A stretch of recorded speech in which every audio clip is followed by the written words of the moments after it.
Thursday night, 7 p.m. Eastern Time.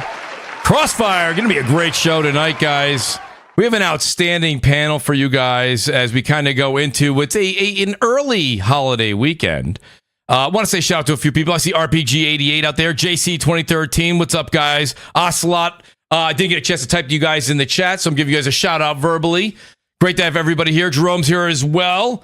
Guys, it's going to be an outstanding show. We had a great weekend last weekend. I saw Jerome talking about it in the chat earlier with a bunch of people over on twitch.tv. We were streaming Elden Ring Shadow of the Erd Tree. It was phenomenal, guys. Outstanding. Go over and check that out, guys. Little shameless plug here for myself. Twitch.tv, Mooch TV, same as here, M00CH TV. Drop the O's for zeros. Guys, we've got another great weekend. I'm going to do a little bit more streaming this weekend. We got a great show for you tonight. Please hit the like button, if you will. If you look at that outstanding description right there, look at that description. That's probably an A- somewhere in high school. Not sure. Take a look at that. That gives you a synopsis of what we're going to be talking about. It's going to be a phenomenal show. Right above that is the join button. If you're wondering, how do I get that green name in the chat like everybody else has that's joining the Mooch Maniac family members? Shout out to Esprit Lotus as well and the great MASH, who has been donating. They've been donating 20, sometimes 30, sometimes 40, upwards of 40 memberships a show. I want to say thank you to those guys, as well as the great Detective Seeds, who may be joining us later on. You guys can already see we have an amazing panel here. I'm going to give these guys a very welcome introduction, and then hopefully we've got a couple more folks joining us second hour. That being said, I've got the one and only, you guys know him as possibly, hey, that guy sounds like Mooch, but it's the Mag. But does the Mag sound like Mooch, or does Mooch sound like Mag? We're not really sure, but the great Mag is with us tonight. Mag, how the hell you doing tonight, buddy? I am outstanding. I can't wait to get into the show tonight. Got some great topics. You gave us 9. We'll get through 2, but it doesn't matter. We're going to have a great time doing it. We're going to have a great show. Everybody, let's get into this. You're absolutely right, especially after that pre-show. By the way, guys, just so you know, tonight's going to be electric. We had an outstanding pre-show conversation going back and forth, and I go, guys, take notes. This is Crossfire. I want this on the air. So Mag is right. We'll probably get to 2 of them, but nonetheless, that being said, the great TCMF is back with us, too. TC is very difficult. You guys got to understand, okay? It's not easy to do a podcast. You've got to have your people call his people. TC, you're blowing up on X. You already know this. YouTube was already big before I knew you. Great to have you back from your very much needed vacation. TC, how you doing tonight? I'm doing good. I just joined the pre-chat like you said, and you guys are already going at each other's throats. I was like, okay. So I know what type of night it's going to be. Absolutely, TC. You came in a great night. All good, by the way. All great banter back and forth. TC, great to have you with us. Speaking of great to have with us, the great J-Dub is with us again, folks. And I said, you know what? There's a lot of news out there. There's a lot of Sony news going on. There's a little bit of the Xbox stuff coming out as far as games and things that happened a few weeks ago. Now we're hearing some stuff from Sony's first party with Concord and some of the released early play footage, if you will, that some of the gaming media has gotten their hands on. I said, I got to get Jay on here. I got to talk to him and get his thoughts on it. The great J-Dub City's back with us. Jay, how you doing this evening? Good, doing good. It's great being back on the show. Got a great panel. Got some good topics, and the antagonizer in chief is here, everybody. Well, Jay, I hope you're here in force. It's going to be great to have you tonight. Speaking of that, this is the great Death Singer's back with us too. And Singer, you have made some, I would say, honestly, Singer, I think you've made some outstanding friends in the chat. You know, at first they were like, I don't know about this Singer guy, but now they love you. They absolutely love you. I know I do. Singer, welcome back to the show, buddy. How you doing this evening? Doing fantastic. Yeah, the pre-show was really, really good, and it's my favorite time of the year because the Steam summer sales now.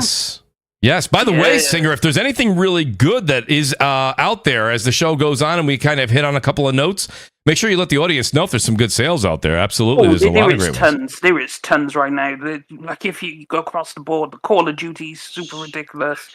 You got like Red Dead and all the games you could think of are on really good sale right now. So, well, there you go, guys. Something you like is probably there on sale. You heard it here first. Singer, I appreciate that. And now this is great. It's great to have the great Chris Righteous back with us. You know, whenever we're talking games or we're talking about gaming-related topics, you know, a lot of people always say, you know, you can talk games, but do you play games? Well, the great Chris Righteous does play the games, and he's got all the trophies to prove it. He's got all the knowledge to prove it. Chris, I know you took a bit of a break from podcasting. It's an honor to have you back on Crossfire, buddy. You know I love it when you're on the show. Chris, how you doing this evening?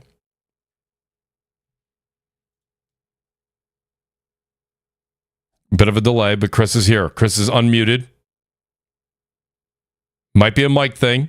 I've been there. Believe me, guys. I've been there. A lot of technical difficulties when it comes to podcasting. Chris, if you have to join back in, let me know. Maybe you have to drop out and join back in. Whatever. I don't think you're using the right mic because I don't see the green aura around his avatar there. So nonetheless, we will go into our first topic here, guys, as we wait for Chris to come back in here. And like I said, the Great Basement Radio Arcade podcast should be on after 8, as well as Detective Seeds.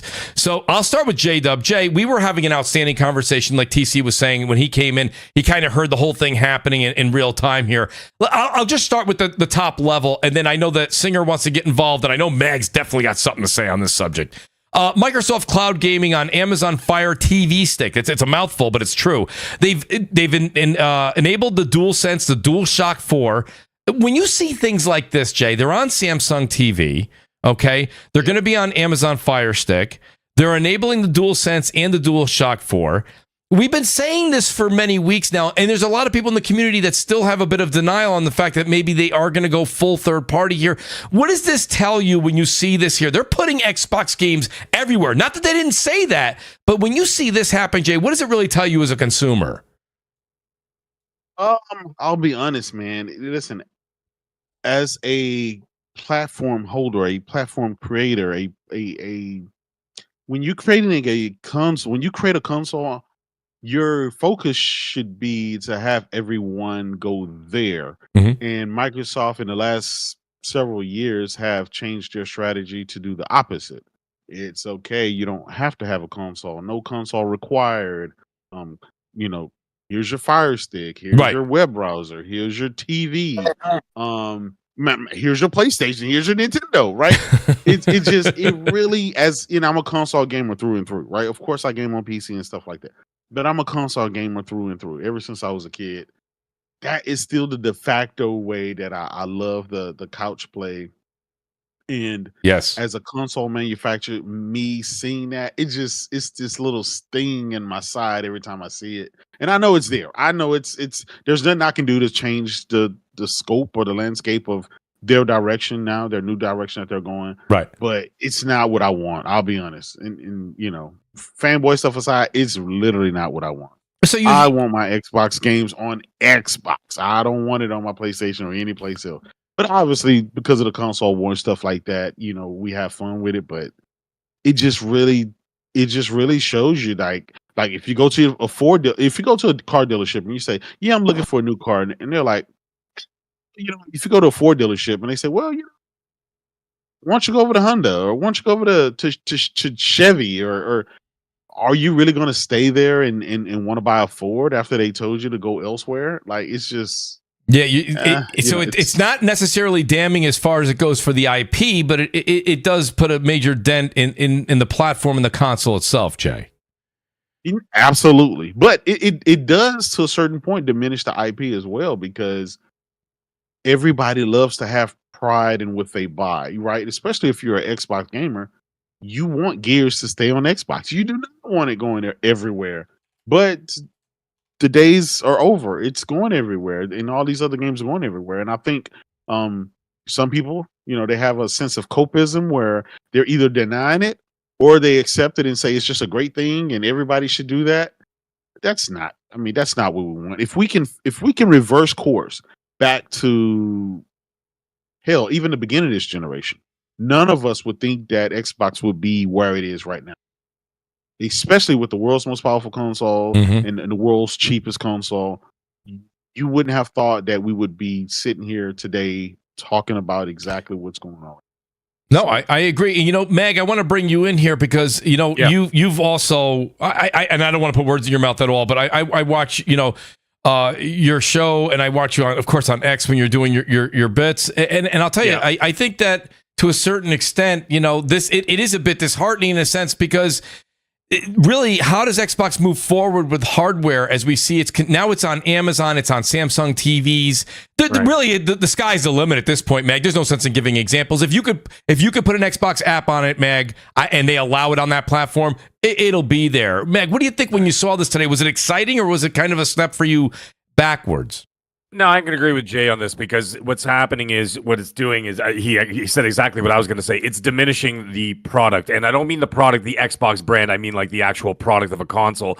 Because what happens is, not now, but next generation or whenever, when it comes to buying something new or whatever, and they're like, okay, well, you know what, this thing is done. I got to move on to something else. Move on to bigger, better hardware, or do I just go and get the Fire Stick for nothing or very cheap or whatever and be able to just, stream on my TV, utilize it in that respect or whatever? And then people will start looking at things like that and say, you know what? Maybe I'll be able to buy instead of being able to, let's say buy just the Xbox now and a year from now buy the PlayStation 6. Or now they could get both, because now what they could do is say, you know what, I'm going to buy the PlayStation 6 day one, and I'll be able to stream my games on Xbox, and whatever. The other thing is, I would think that I would imagine that the hardware is still going to be important to about 15% of the Xbox ecosystem, which is the extreme hardcore. You know what I mean? Like the guys who are on the whatever, listen to all the big Xbox shows, whatever. They will be there, and they will still buy the hardware. Yes, and I could see that happening. This is obviously a move towards the casual. However, you could see when you look at Microsoft as a company, this is not a surprise or a shock to anybody. And when we talked about the third party, when I started breaking news back in January about games going third party, a month before Microsoft even mentioned it. And by the way, I have more to that, which I won't say until closer to. However, what's happening is that it was no surprise to anybody, and it shouldn't, because of the way that Microsoft runs their business. They've got Windows, they've got Office. And is it locked behind a Microsoft, a Microsoft PC or anything? No, it's available to everybody on every platform, and obviously to massive success. I mean, that is why they're sitting at a $3 trillion market cap, is because of the software services that they offer pretty much the entire planet, right? Yeah. So you look at that. However, what that does is that, getting back to the Xbox console, it diminishes the Xbox console, which means that fewer and fewer people are engaging. This also ties in directly to this access. Let's say through a Fire Stick, you get an access to Game Pass or whatever. It also, believe it or not, and we're going to get into this later. I know we're going to get into this later. We're talking about engagement, and you're going to talk about Hellblade 2 and everything else. Yeah, engagement is down. Yep. When you look at these numbers, and I will go through it because I have the numbers here. I went through it. All you have to do, kids, is just go through Achievement Tracker, and you can see how many people are actually getting even the simplest story achievements in games, and the numbers are way down, which means people are sampling for an hour and meh, and then they throw it back in the pile. They take a bite out of the chicken, and then they throw it back in the pile. They're like Friar Tuck going through a buffet. They're taking one bite of everything, but no one's finishing it. No one's finishing. Yeah, it's like you see that. Right? You bring that big plate of food back to the table, you sample a little bit, yet there's an entire plate of food that's unfinished, and you're like, what a waste. Right. And I hear you. That's what I'm looking at. So the thing is, the reason why I'm bringing that up, some people are like, why is Mag bringing this up? I'm bringing this up because it's a snowball effect, starting from offering your product as a casual service that can just be accessed anywhere. It's great for hardcore people who want to do that stuff, but the other people, they're just going to dabble, and then that's it. And then they're going to walk away from it. If there isn't anything substantial that they want to do long term, they're not going to keep paying $20 to $20 upwards of $25 up in here in Canada for a month, monthly subscription to Game Pass or whatever. And it's going to suffer as a result. Crap talked about. I saw Crap the other day saying what people are saying. Oh, people are going to get Game Pass just for Call of Duty, whatever else. This ties into the Fire Stick thing as well. No, they're not. Because you could just buy the game for the same price as 2.5 months of Game Pass, or you're going to pay $235 a year to play the game. Right. It doesn't make any sense. So a lot of people are not going to do that. So this is all snowball effect. All of this. And this Amazon stick or whatever the hell the thing is, I think it's with LG, to be quite honest. It all ties into that. It ties into the fact that people aren't taking it seriously. Right. And that's where I have an issue with. They're not taking it seriously. They're not playing the games. They're playing the games, but then they're dropping the games. 14 million people downloaded Starfield. 13% completed a story achievement that's less than 2.5 hours into the game. Right. Yeah. Like, come on. What are we talking about here? Right. Exactly. So, you know what I mean? And what's happening is people are dabbling, but they're not sticking around. And we live in a world where eggs are 3 times the price, whatever else. And people I would rather pay. Okay, I've said this on XNC, and I've said this on other shows I've done and everything else. I would rather pay for 6 fantastic games a year at full price than pay a subscription service that gets a bunch of shitty games that I dabble here and there, like Lil Gator or whatever. Okay, my daughter can play that, but I'm not going to play those games. No, you know what I mean. No. And I will play 2 or 3 games, but I'm not going to pay $235 a year to play 3 excellent, let's say. Hopefully, if they stick the landing, hopefully, 2 or 3 excellent exclusives that speak to me a year. That doesn't make any sense to me. Yeah, and so I think this Fire Stick doesn't really make sense either. It doesn't. And the one thing, shout out to Capone in the chat. He says, I guess latency doesn't really bother console gamers. And he says, Mooch, it can feel overwhelming. So Singer, I'll go to you here. And Singer, I ask you to kind of just step a bit out of your own shoes, because don't get me wrong, the hardcore that are listening to this, and you heard Mag said the hardcore, that 10, 15, even let's go as high as 20%, they're not going to abandon Xbox, the platform, or maybe even Game Pass. But they're already customers today. Myself personally, right? You work, you go to the gym, you come home, you've got to mow the lawn. Maybe you got to go to a baseball game. Maybe you don't. My point is that, and you have other media that you consume, right? Having the need to have 200, 300 games in a service when really you play your favorite 6 to 7 games a year for a lot of people, it doesn't really hold water. So when everyone's like, well, Game Pass is a great deal in gaming, it is a great value in gaming, and value's in the eye of the beholder, Singer. But what is your thoughts on all of this? You heard what Jay said. You heard what Mag said. What's your take on this? I think it's another step further to Xbox stepping further away from the platform. I think they've been moving away for a while now, and they even told you they've been moving away for a while. Right. Because they've been saying they want to become a platform, and the platform is Game Pass and Xbox, not the actual console. Like, they've gone away from that. They've been gone away from that. They told you that years ago. If you've been watching, you could see the way they were going.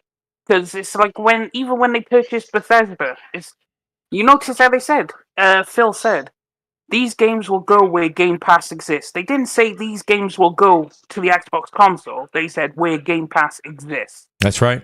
That doesn't mean the console. Game Pass exists elsewhere. So you can see they've already been going in that direction, and Phil did it in the latest interview with Ryan McCaffrey. You'll be able to enjoy it on multiple screens. Like, this is the way they've been going, which makes sense because that's how Microsoft treats Office. That's how they treat 365. Like, it's everywhere now. Right. And the games will go everywhere because they make the maximum amount of profit from that.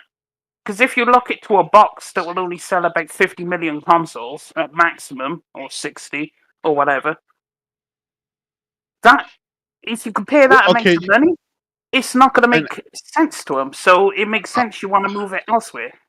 I understand that, but I think my rebuttal to that is Game Pass isn't something new. Game Pass has been a thing for like 7 years now. It's been on any and everything. It's been on every web browser, every phone, every Samsung phone, every web browser, every TV screen, every computer, just any and everything. And Xbox is still it didn't move the needle at all. Right. Like literally at all.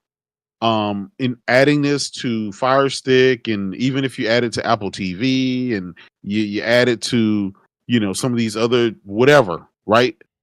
It's just whatever, for whatever reason, right? And I'm not going to say what the reason is because I want you guys to kind of dabble in with the reasoning behind it. But people are just not looking to play in that direction of streaming. And not only that, people are just not gravitating to Xbox's hardware. So if they're not gravitating to the hardware, if they're not gravitating to Game Pass, when it's available on potentially billions of devices in the world, where do they go from there? What's going to get people to go out and gravitate to those things where Game Pass is and where Xbox is? Well, here's the thing. They have to go to where the consumer is. So if the consumer doesn't want an Xbox console, you got to go to them. So you put your games on PlayStation because they'll play your games, but they don't want your box. So what you going to do? PlayStation ain't going to let you have Game Pass on the service because they got a competing service. So what are they going to do? Give us your games? And Xbox is like, yes, because when someone plays that game, let's say you may have to sign into Xbox Live, you may not. I mean, they have done that stipulation on Minecraft and stuff like that. Yeah. That's a sale. You are now a customer of Xbox because they're making money off you. Doesn't matter if they're losing 30%, they're still making the 70%. And then you have the monthly active users. So they have more users spending more money, so they're making more money. So it really isn't going to matter if you gravitate to the console because they've already got you as a consumer on someone else's platform. But There we it go. also goes back to what Mag's saying. He has the numbers. When you look at the numbers and Microsoft comes out and we see these numbers, they're not in favor of, hey, you know, since we have it on the Samsung TVs, there was a huge uptick because of there's 3 billion Samsung TVs out there. They've added to PlayStation, right? They've added the games to PlayStation. Of course, you've had several games to top the list that PlayStation gamers purchase. So that obviously is going to lead to more games coming to PlayStation. So there's an avenue, right? That's a positive avenue that could potentially lead to more and more revenue and sales from that point. But being on Xbox and being on PC, which, for example, like I said earlier, there's more Game Pass PC subscribers than there are console Game Pass subscribers. So you're taking your games and you putting them on, giving them to wherever gamers already are. As a Xbox console guy, that I want them to fight. I want them to get back in this console space. I want them to give it their all. They finally got games that look appealing to people, right? But it's like, yeah, it's coming on my PS5, so why would I even care? It's it's a little bit disheartening. Let me and Jay, you make it singer. Let me ask Chris Righteous. Chris, I'm gonna get Chris in here. Chris, hopefully your mic's working too. Chris, yo, can you hear me? Yes, you sound good, Chris. Thank you. Chris, the reason I go to you here is you heard what Mag said, you heard what I said, and believe me, TC, I got one in the chamber for you, but I got a question for TC as well. But Chris, you play a shit ton of games, Chris. Like, not nowadays. I've been busy. I'm playing that much. You might have got me like in the past like month or two, but you literally play probably I know your record, dude. You play a ton of games. How come all these years, Chris, when you hear this, like, does a concept of a Game Pass everywhere or on your TV, did that ever really entice you? Nah, the Game Pass never enticed me. I haven't had an Xbox 2014 since the OG Xbox One with the Kinect. Yep. And ever since then, I mean, I just never really they just never really dropped anything that appealed to me to reinvest in their console. This past, I thought was really good. If all those games were just Xbox exclusive, and they had that whole Game Pass thing, and it was just exclusive to Xbox. Nothing. I would have or Xbox this year, but it really doesn't appeal to me like that. I mean, not even really. The only reason why I'm subscribed to PS Plus is because I have to play online. I barely even redeem or play PlayStation Plus library. You know what I mean? Yeah. So that doesn't. I don't even play Switch online. Like at this point, I'm just like, I just want to play the games I want to play.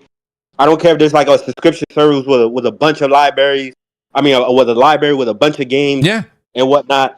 And honestly, like, I'm with that singer. Like, Microsoft told us this a long time ago. Personally, I think that the conversation was like Xbox and the whole exclusivity thing is like, at this point, they don't really care. They already told you the strategy. Yeah, as me being old school, right? Era and stuff like that. Like, I want like the whole big three competition. Everybody has their exclusive to set themselves apart. But Xbox no longer gives a fuck. So I don't give a fuck. So at this point, who cares? Right. What Xbox is doing at this point. It's like they either drop good games, which they seem to be doing or going to do if the last showcase, right? If those games deliver, Fable delivers, and Perfect Dark delivers. Those guys out there, I thought those games looked really good. If midnight, whatever clock of the midnight, whatever that game's called, that Kenna game or whatever, right? If those games deliver, then it's like, okay, well, at least Microsoft is producing good game. But unfortunately, at this point, them as a console brand, they're just the Sega. They're just a modern Sega, but Microsoft is still keeping the hardware. But they don't really give a fuck. So I don't really give a fuck about this conversation anymore in terms of the overall discussion. Chris, that was one of the things, and Meg, I'll give you the mic in a second. Chris, that was one of the things you said before back in the day. You could say right now, I know I follow you on Twitter, so I know you're doing a lot of things in life right now, but I'm saying to you, like, you would always say, guys, these are the games I'm looking forward to. and they were games that were coming out the year, whatever, it was 23, 22, 24. You were talking about games you wanted to play in 2024. Like, that's why you say it doesn't matter to you. I get that. That's the same thing with me, and I think a majority of people on the panel tonight. I don't want to speak for everybody on the panel, but like, I don't necessarily need to have 200, 300 games in a library when I already know that I'm gonna be playing 3 or 4 games coming this summer. Then there's 2 or 3 games coming this fall. Like, you only have so much sand in the hourglass, you know. Meg, go ahead. And that's the thing. Is like video games is different. I always try to compare it to, or like even music, right? Like Apple Music or Spotify. Yeah. And the thing is like, with music and movies, they're easier to digest because 1, they're not interactable, but 2, they're way shorter. Like movies, like you're gonna spend 2 hours. Or hour and a half, or a TV show, 30 minutes to an hour. Like with games, it's like to have a whole library of games. You're not a lot of, like, the average person is not going to be playing 4 to 5 games a month, especially games that are long, especially if you're like RPGs or anything like that. Like Shadow of the Earth Tree, right? The Elden Ring DLC. Yes. That's going to take people a month or 2 months. You know what I mean? They don't have a lot of time. Exactly. And that's just one game. And if that's taking that much time, how do you have time for the other 4? No, go ahead, Matt. Go ahead. I want to hear what you got to say, but Chris makes a great point. What I was saying earlier is that the engagement in terms of, you look at, like I said, you look at the achievement trackers, and achievements are down. Engagement is down because people are just fiddling, then on to the next, fiddling on to the next. Because A, there's only so many hours in the day. Most people have a job, have things to do. They have family, kids, whatever, work, school, and then they don't have time to do all that stuff. Now, to address what Chris Righteous was talking about there, about Microsoft's plan and their trajectory and everything else, if you look at it, the minute they got ABK, I remember people saying to me, "Are you excited for Xbox?" I said, "Not really." I said, "They didn't do it for you." I said they did it for them so that they could be the largest third-party publisher on the planet, or second largest third-party publisher on the planet. I go, they don't care about that. So what they're going to do is they're going to continue to make the console, but the team is going to be half the size because you're now going to be catering to about 15 to 20 million instead of 50, right? Because then all those other people are going to be playing other things. That's the other thing. This Fire Stick situation is actually going to reduce console sales. And you know why? Because out of that hardcore, let's say the 15 to 20% of the people that always buy a console every generation, maybe 5% or 10% of them will say, "You know what? I could save myself $400 and just get this thing," right? So now you could probably lose, on top of that, you could probably lose another 5 million console sales just from that, maybe 10 million console sales. So what happens there? You start shrinking the department. You shrink the R&D. You don't need 100 people working on the next Xbox. You can have 40 people working on it. And they're going to do that because they're Microsoft and they're a corporation. You see how fast they cut. Mag, we're seeing that. We're seeing that already in the marketing department already being cut. No kidding. You're going to see it in the marketing department. You're going to see it elsewhere. As soon as AI kicks in, you're going to see a lot of the redundant developer jobs are going to be going away. All of those things are going to be happening, right? So it's actually going to be shrinking all these other different areas and things that we know and love. And what it's going to do is that it's actually going to just make them more money in services, which is great for them, not great for us. Correct. And the thing that sucks about that, the other thing, last thing, and I'll pass off the mic again, is that when these games come out, regardless of where they are, the thing is, what they have to do, you're not enticing people to stay in that ecosystem. If you start, I mean, they will be releasing most games on PS5 at some point or whatever else, right? Obviously, they're there on PC as well, and then you start doing it on these Fire Sticks and everything else. What happens is you lose an identity, and when you lose an identity, you get a company like Sony looks at it, and Sony gets more complacent. And what happens is, because they have no competition, and you saw that. I mean, I know it was a state of play, and people blow it way out of proportion. I'm like, guys, it was a state of play. It wasn't a showcase. It wasn't like the 2018 showcase or 2016 showcase, whatever. The big one. There was the big one, Kratos and all the other stuff. Yeah, it was a showcase. It was that was state a show. Play, not a showcase. Well, hold on. Let's not act like Sony hasn't had amazing state of plays that are almost on par with showcase. Like the year that they showed Rebirth, and I think it was Resident Evil 4 remake. That state of play was fire. And then I think it was 2019 when they remake stuff like that. Like, they've had state of plays that have been really, really good. Oh no, they're good. They're good. I'm just saying that they're a smaller experience compared to like the 90-minute shows they used to do and whatever.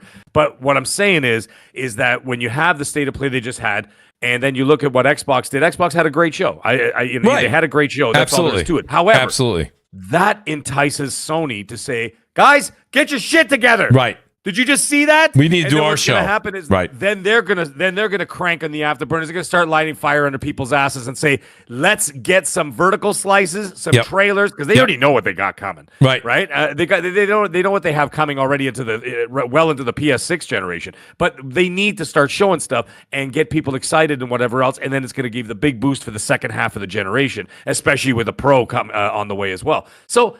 That it needs to be, it's a symbiont circle where everybody needs to be on the same page, and that competition breeds excellence. If you don't have that and you start losing your identity, then you don't become a competition. Then you go look at it. And I said this to Colt last week, and the sobering look on his face when I said to him, I said, eventually it gets to the point you could literally just buy a PlayStation for everything. Yeah.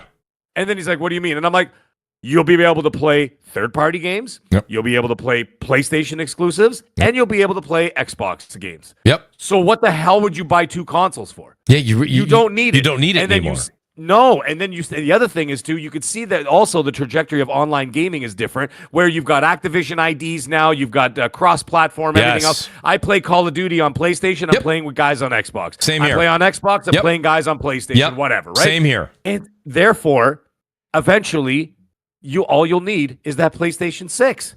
Yeah. And you won't need to get into that Xbox ecosystem. Yes, Microsoft will make their billions. Right, absolutely. But at the same time, they're going to lose their identity. And that's I mean, Go ahead, really, the PC will probably be the ultimate because them PlayStation games also going to be on PC too. So, you know Chris, like the PC is going to be the all-in-one. Yes, you're right. Absolutely. You're right. But I still think PlayStation will not release their future games day one on PC. I will always stand on that hill. As long as they put the console at least 6 months to a year. At least, not right now. If their sales start, and like the console sales is really not like hitting hard or something like that, they'll start.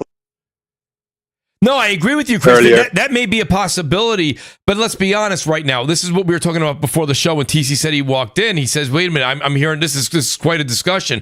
As long as Sony puts the emphasis on PlayStation and the console, and you can see they're doing that with the PS5 Pro, that's rumored to be coming out at the end of this year, and the PS6, they kept Cerny on for that. As long as that's their emphasis, I don't see their single-player games going day and date as of now, or even early into the PS6 era. Will it happen in the future? You can't speak in absolutes, right? We won't do that on the show. You never say never. But for the foreseeable future, as long as the console means a lot, remember, what did we say years and years back? Microsoft can afford to put it on PC. Microsoft can afford to have Game Pass because they have other services that'll make up the money. They have a huge war chest. They have the money. Sony doesn't have that. They can't alienate their PlayStation, okay, to go to PC, and then the PlayStation fails. They can't afford that. So Chris is right. If the PlayStation happens to fail, which by the way, I think if the PlayStation console fails, I think the whole thing goes down, to be honest with you. I think that matters that much to them. I really, really do. I think they're tied to that console.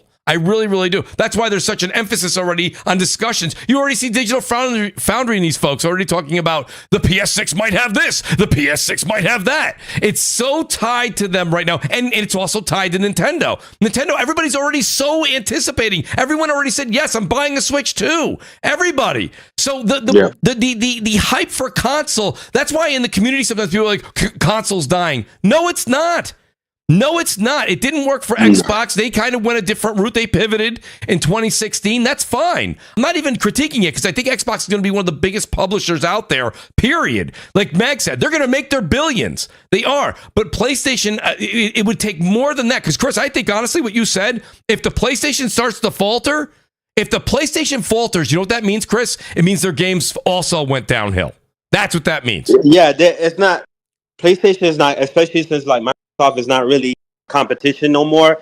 Like PlayStation really right now is like the only choice, like in terms of a traditional dedicated premium.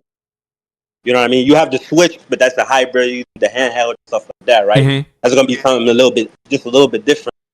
But what PlayStation now is like what Microsoft is doing. They don't really care about their own hardware like that. Like now, the only choice is PlayStation.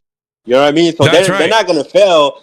Even if, like, because to me, I feel like their first party output great. That's for me personally. But even with that, they still getting all the third party port. There's like really no games that really skip PlayStation. You know what I mean? Like most of them end up going to PlayStation. They get a bunch of third-party exclusive or second-party exclusive, like your Stellar Blaze and 7 Rebirths and stuff like that, right? So really, PlayStation is really just like the only choice right now. You know what I mean? And if you in Xbox and you in love with Xbox and you love the personally, I'll just go PC. Like I would just go straight. Well, that's PC what I'm seeing. because, I'm seeing that, Chris, Yeah. and I mean Singer being a good example, but a lot of people that are in my chat that were hardcore Xbox, they'll even say it. I write to them in the chat, and they're like, "Well, no, Mooch, actually, I've decided to invest in PC." And I mean, I don't blame them. I said the same thing. I have this, and shout out to the great J-Dub who's here. J-Dub with a great hookup. I had a 2080 Ti, and I ended up buying a great 3090 Ti. I'll continue to play Xbox games on PC at this point. I prefer to play on console, but I mean, at this point, like I'm not playing that many Xbox games like I used to. I'm really, really not. And the showcase was phenomenal.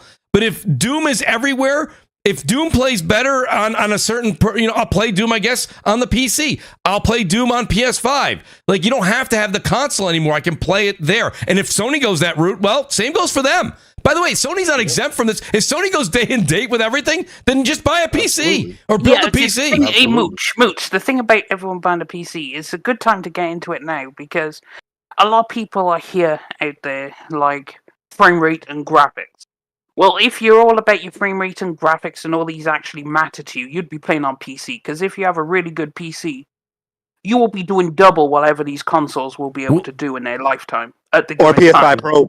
Yes, or you'll be able. PS5 and PS5 Like Pro. when the 50 series cards comes out, you may as well build a PC then because the PS6 won't be able to compete with the 5090 probably. But here's the downside with that. The is like with PC gaming. Is for one, it's so expensive compared to the consoles, and then for two, you're going to want to play games like GTA 6 day one, and you're not going to be able to play that for a year or two. Who wants to sit around and do the waiting, right? Get you a PlayStation, call it a day. Get your PS5 Pro when it comes out, call it a day. Get your PS6, you'll be able to play Xbox games, you'll be able to play PlayStation games, you'll be able to play all your third parties, all of them. At this point in time, it's literally like the Xbox console has basically dropped out the market, and so it's like the only place you can go there as a console gamer is PlayStation. The counterpoint to that is it depends what you want as a consumer, right?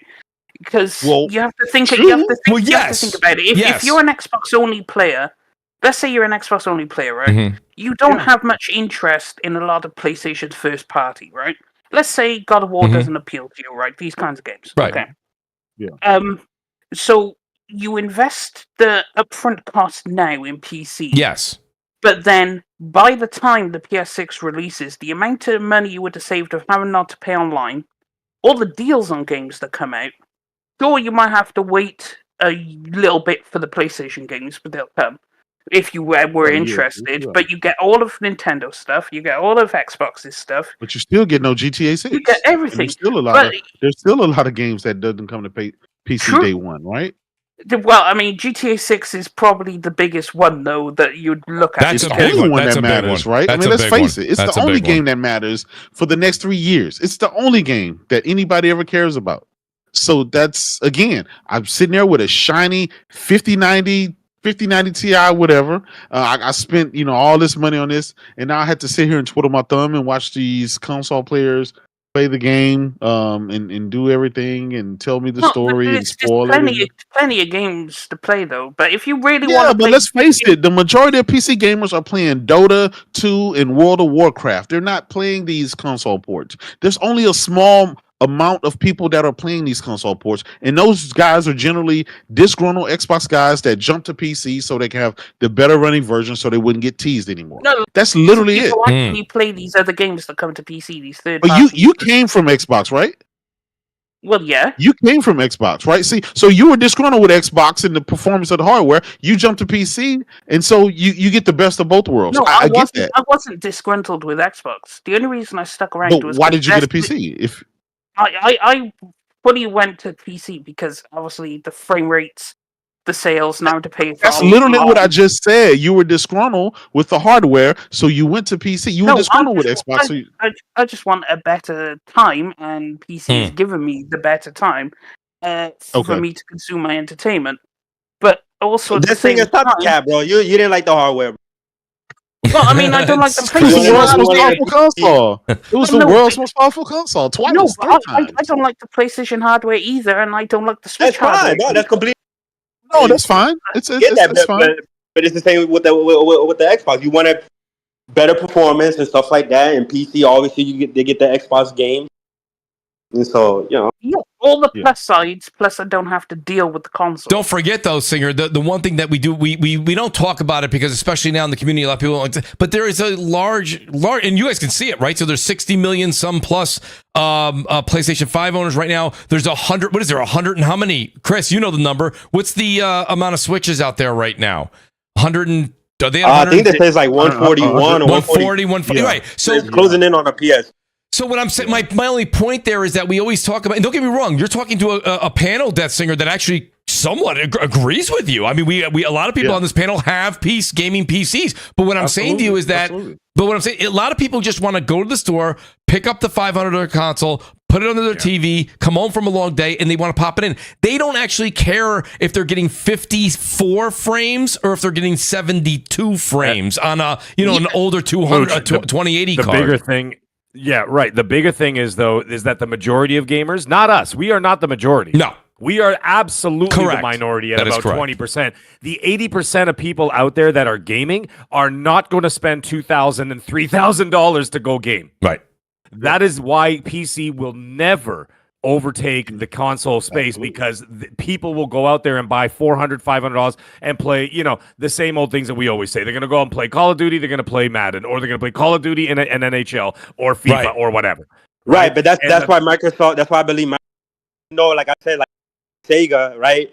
But this is why I believe that they're still going to continue with the Xbox hardware because there still are going to be those couple million, 10 million, maybe 20 million max that still was like, I don't want to go PC because I want to spend that much money, and the Xbox is more.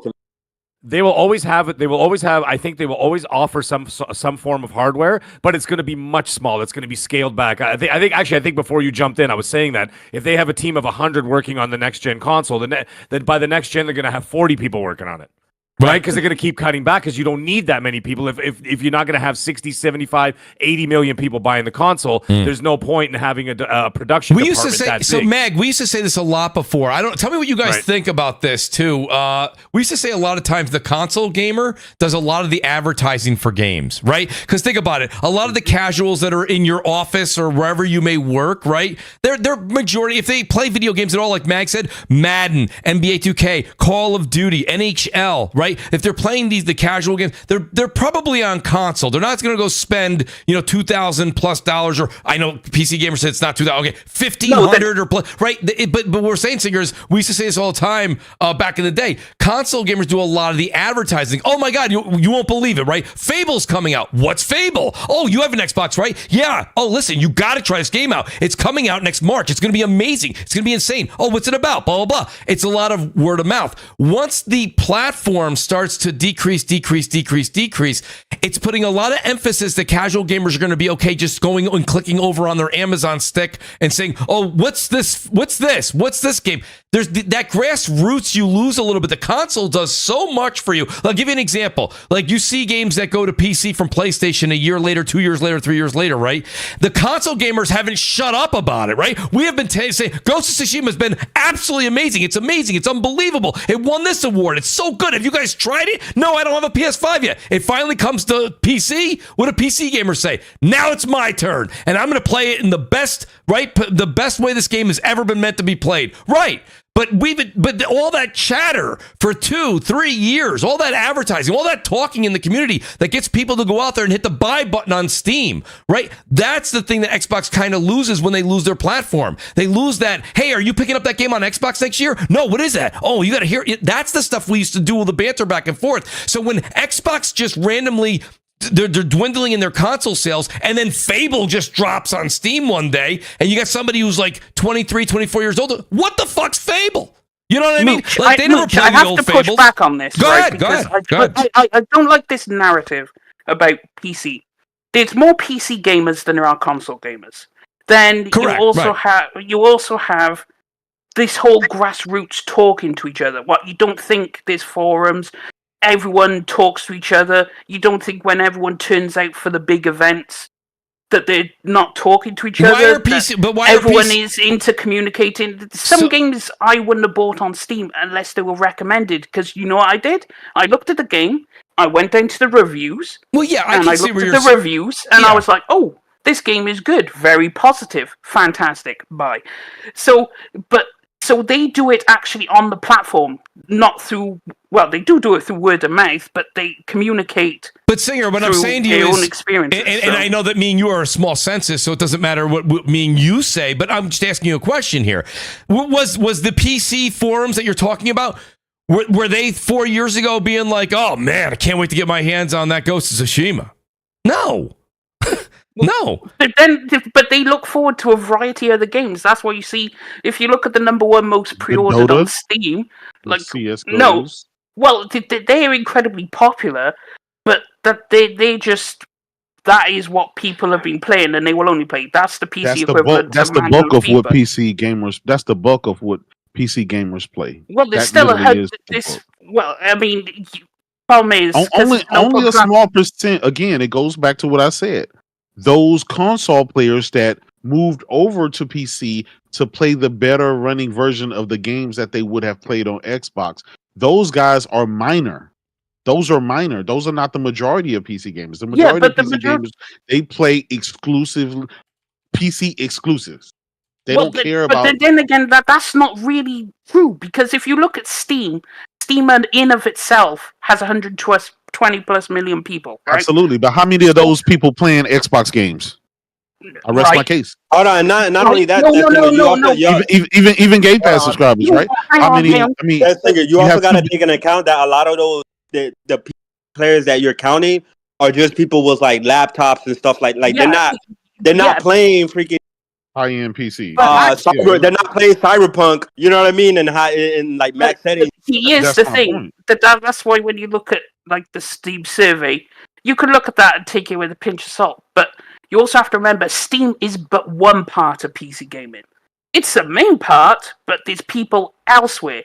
So in order to get an accurate account of who's playing on PC, because bear in mind, playing League of Legends, you need to use the Riot client, the Riot launcher, and Valorant, you need to use the Riot, right? So you need to add all those people up. Then you need to have the people playing World of Warcraft, which isn't on Steam.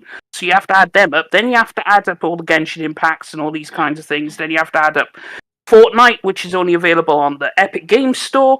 So, of course, Steam isn't the entire player base. That's just one segment of what PC gaming is, because they're all split up. The advantage with an open platform. So, but those players tend to not play Xbox games or these console games. Well, yeah, specific games because the thing you just like, all those games they all have one thing in common. They're all online. Those are the games that are the most popular on PC. Is either MMOs, the multiplayer, or like if it's the single player, or like the big open world RPG, right? Like a Skyrim or something. The shit that you can mod. They're not really playing single player games like Perfect Dark or God of War Ragnarok or anything like that. You know what I mean? It's just like all those games you mentioned that are popular on PC are mainly like the online multiplayer, either that or like the survival crafting, like Minecraft, like that. Like single player action adventure games, they don't really pop off on. Well, barely any of them. Actually, here's the thing: if you look at the top games on Steam, peak player count, right? You have PUBG Battlegrounds when that came out, then you have Powered, DS, Counter-Strike 2, Dota 2, but then you have Elden Ring, you have Baldur's Gate 3, you have Cyberpunk 2077. Like I said, it's either the only single player games that do really well on PC are mainly the RPG, big open world RPGs. Well, yeah, that is the home of RPGs. You just say Elden Ring, Cyberpunk. They're big open world RPGs. They were also big third party. When you said about the third party, like Assassin's Creed, like the new Assassin's Creed on PC. The new Assassin's Creed, a game like that, it's probably not gonna do. It's gonna do way better on console. You know what I mean?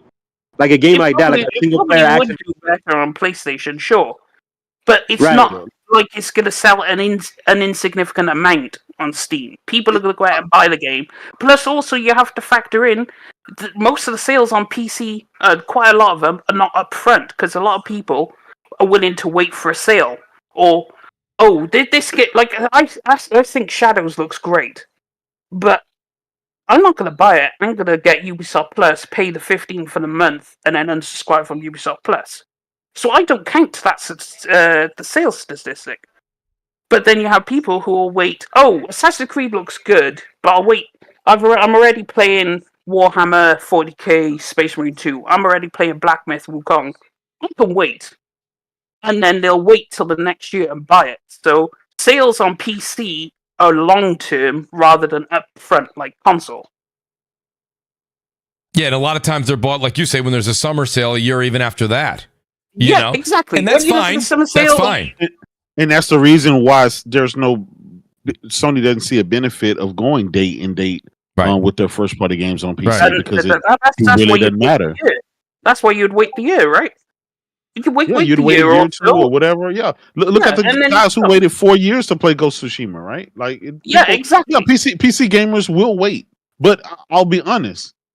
If you're used to being a console gamer, you're used to playing these games day one. You don't want to wait. Well, it's a different mindset. They're two separate markets. Being a console gamer is completely different to being a PC gamer. Two completely different mindsets. But you're asking these console gamers to go out and spend thousands and thousands of dollars on PC just to come and sit down and wait. They're not used to waiting. Everybody's having fun. They're podcasting. They're talking about these great games. And then they're going to turn around. Well, I bought a PC. Well, okay. Did you play this new game? No, it's not on. Did you play GTA? No, it's not on PC. Like, I'm just saying that's not a huge selling point for a lot of console gamers. Some, yes, but not all. In the grand scheme of things, listen, you got the Switch 2 coming out next year. You got the PS5 Pro potentially coming out this year. Those gamers are going to be fine. And if you're an Xbox gamer, then sure, go buy a PC or go buy a PlayStation and just play your games day one. And have fun. And if I think most people, to be honest, especially if you're in this little small circle of YouTube and Twitter like we are, since we're content creators, we all have PCs anyway. So no harm, no foul. Yeah, if you want to get a 4090 or whatever and brag about having more frames than some $300, $400 consoles, then sure, go ahead at it. But it's not a big it's just not a big jump. It's not a big deal. Let me throw. Well, here's my thing, Singer. I want to get TC. I wanted to kind of bring you into this conversation and just add a bit of a caveat here. And this is part of what Microsoft's theory has been for a while, is to have games on ready. TC, you know this. You've heard Phil say it. Play on your phone, play on your tablet, play on your PC, play anywhere, right, TC? So here's another stat that came out. TC, I know you covered this because you don't just cover PlayStation news, you do cover a lot of tech as well. iOS ports of RE4, AC Mirage, and Death Stranding sold poorly on Apple devices. Now, we talked about billions of PC gamers, right? Like tons and tons. There's a ton of iPhones out there and iPads. The thing about it is that, and this is something that, shout out to the great Crap Gamer too. Crap used to say this all the time on the show. People don't want to play RE4, Assassin's Creed. Some of those Assassin's Creed games are 300 hours on your phone. Nobody wants to play that on a little tablet. So a lot of times when people are like, well, I got my Fire Stick, or I got this, or I got a Samsung tablet, I'll just play it there. That's an outstanding marketing pitch. It sounds wonderful. But I dare any of you guys, right, TC? There's one thing that hurts. Go ahead.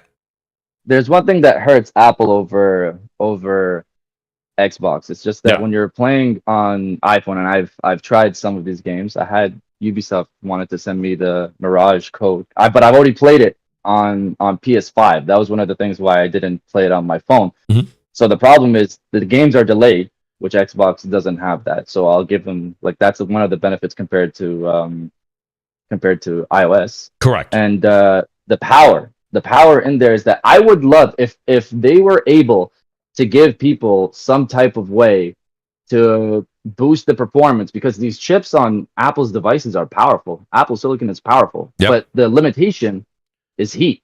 because Yes. they can't max out these chips in super thin design phones. But if they have some way to dock that on a TV, and then you get this full blasted like console experience, because they just announced recently a game mode as well, so they seem to be taking it a bit more seriously, especially with now bringing console level games.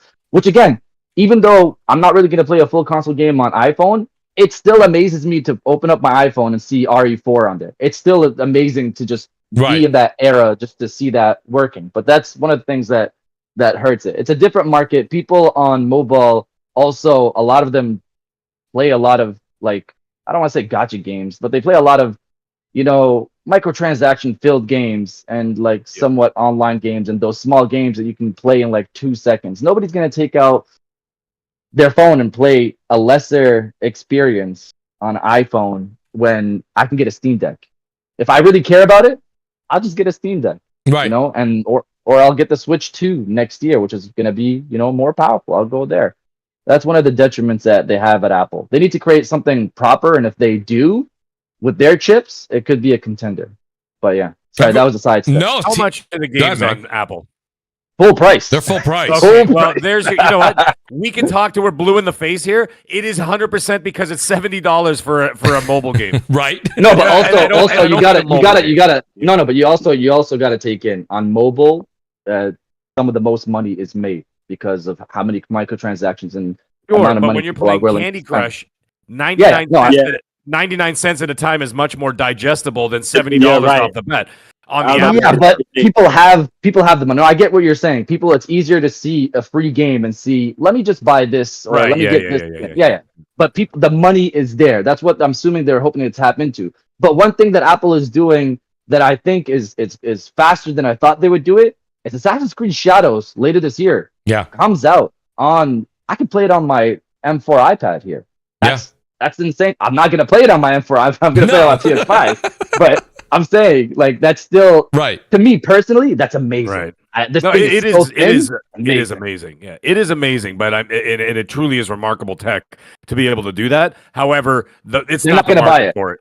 Yeah, it's not the market for it. The people that are in that market are the Candy Crushes, which, funny enough, ironically, that's going to be where Microsoft's going to make all their money from. Right. not on the Xbox side. But Mag, with King. Mag, Sony's trying to tap into that too with their mobile studios as well. Sure. I'm curious to see what they do over there because they have so much great IP.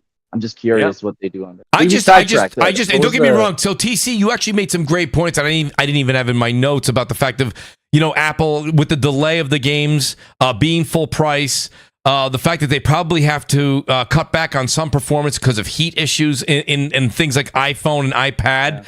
Right, they don't have a fan that can handle blowing out that kind of heat. But realistically, Meg, using what TC said there, though, and this goes to what we've been talking about for years.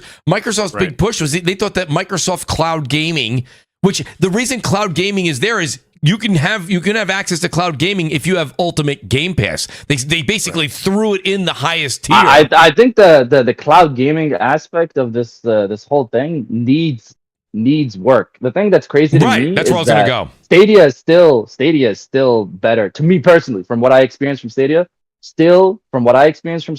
Better than PlayStation and Xbox when it comes to it was better than both. Personally. Yes. Yeah. Yep. So I mean, but nobody cares, so it fails. No, I know, Chris. Nobody cares. Well, nobody gets. That's the thing. Nobody cares even now. And that was Meg. That was my point to TC, and TC kind of took the ball and ran with it. If Apple, because that's one thing Singer was saying before, he's like, well, there's just hundreds upon hundreds of millions of PC gamers, which there are.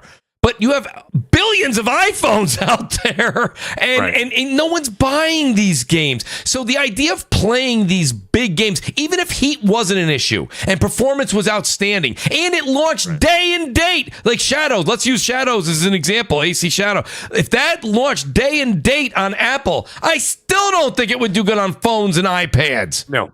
It's not going to, because you're still going to have handhelds that do great jobs. You've got you got your Steam Decks out there. ROG You've got Ally. your Asus, your ROG Ally. And actually, by the way, with the new updates on the what the hell's it called, the PS Portal? Yeah. I just turn on the Wi-Fi hotspot on my phone. My wife figured it out. I couldn't even. I'm like, and then anyway, she plays it everywhere now. Yeah. And It's great. It really got my better. PS Portal keeps disappearing when she goes to work. And anyway, it doesn't matter where she is in the city. She just turns on the phone. We got 5Gs everywhere up here anyway, right? Yep. So everybody's got 5G, at least in the bigger areas. So you turn on your phone, you turn on the Wi-Fi hotspot. She's playing Helldivers 2 at the train station. Wow. With headphones on. Wow. Talking to her friends. No latency issues, no problems, no whatever. So people aren't gonna are you gonna sit there and try to farting around trying to assassinate people in the friggin' trees in Assassin's Creed on a 6.5 inch screen? Are you out of your mind? No. It's not gonna happen. It doesn't work. You know what I mean? It's too small. It's not the crowd. It's not the crowd that wants those kind of games. The people that have those, everybody has a phone. But what I'm saying is the people that play the games on the phone, it's Tri-Towers Solitaire. It's going to be Candy Crush. You're farting around. You're on Instagram looking at racist memes, whatever the hell you're doing. You know what I'm saying? And that's what girls down run around in their underwear and hawk tuies and all this other stuff. That's what people are doing. All right? Well, that's what people are doing day in day out. They are playing games though, because bear in mind, they're playing games, but they're not playing Assassin's Creed Shadows. No, but they're playing Call of Duty. They're playing Fortnite. They're playing Genshin Impact. You know what? The Call of Duty mobile is actually really good. Have you guys played it? No, I have not. And for Fortnite mobile is really, really good. I checked it out. Fortnite, but Call of Duty is fantastic. I gotta say, I gotta bend the knee to that one. It's actually really good. Mm-hmm. And I was just like, holy shit! I didn't think it was gonna be that good, but it's good. But I can't see an involving story that has a big open world, a story, something you have to pay attention to. You've got characters, you have developments, this and that, whatever. In the game, you want to pay attention to that stuff. That's the kind of stuff you want to sit on the couch, you got your headphones on, or just your speakers or whatever, or your sound system, and you want to be involved in that. It's like watching a movie for the first time on your phone as opposed to watching it on a TV or on the big screen. Yeah. I didn't watch Dune 2 on my phone. You know what I mean? I watched it on a 70-inch screen. You know what I mean? When it came out at home. And I'm not going to sit there and watch it for the first time. I might watch it a second time on my phone if I'm just, if I'm going somewhere, if I'm at the airport and I got nowhere to be for the next 3 hours. That's different. But day in and day out, people are not going to be paying $70, $100 up here in Canada for the AAA games on a phone. No way in hell. No. Unless there was one caveat, is that it was a purchase and play anywhere scenario. Yeah. That would make sense. But then how would you, the logistics of that are insane. So there's no point. So, guys, anybody else have anything on this subject? I do want to change subject. Like Mag said we were going to get to 2 topics. I might actually break the realm and hit 3. But this, I gotta go shortly. So I knew that was coming. Hit me with something quick. Mag, quickly. Sorry, I didn't mean to monopolize. That's okay. The No, show. just quickly turn your clock back an hour. It's daylight savings time. No one told you. I'm sorry, you were not informed, Meg. Listen, no, Meg, I'll go to you first here because I want to switch subjects here. I do want to talk a bit about Elden Ring DLC. So the DLC came out. You saw everybody kind of was very excited, me being one of them. Then a lot of people started playing it and they said, wait, this game's difficult. We kind of went through this when it came out originally 2 years ago. So they went ahead and guys in the audience, please correct me, or on the panel, correct me if I'm wrong here. But I believe they went through it. I don't want to use, I put it in the title, of course, because that's what some people are running with, saying that they nerfed the game. It's not that they nerfed the game, but they've actually made it so that these fragments that you pick up in the DLC make you stronger. It's a little bit different than the old collect runes and level up, but these fragments will make you stronger, and they've made those fragments even stronger. They just buffed the first 20 levels of the fragment.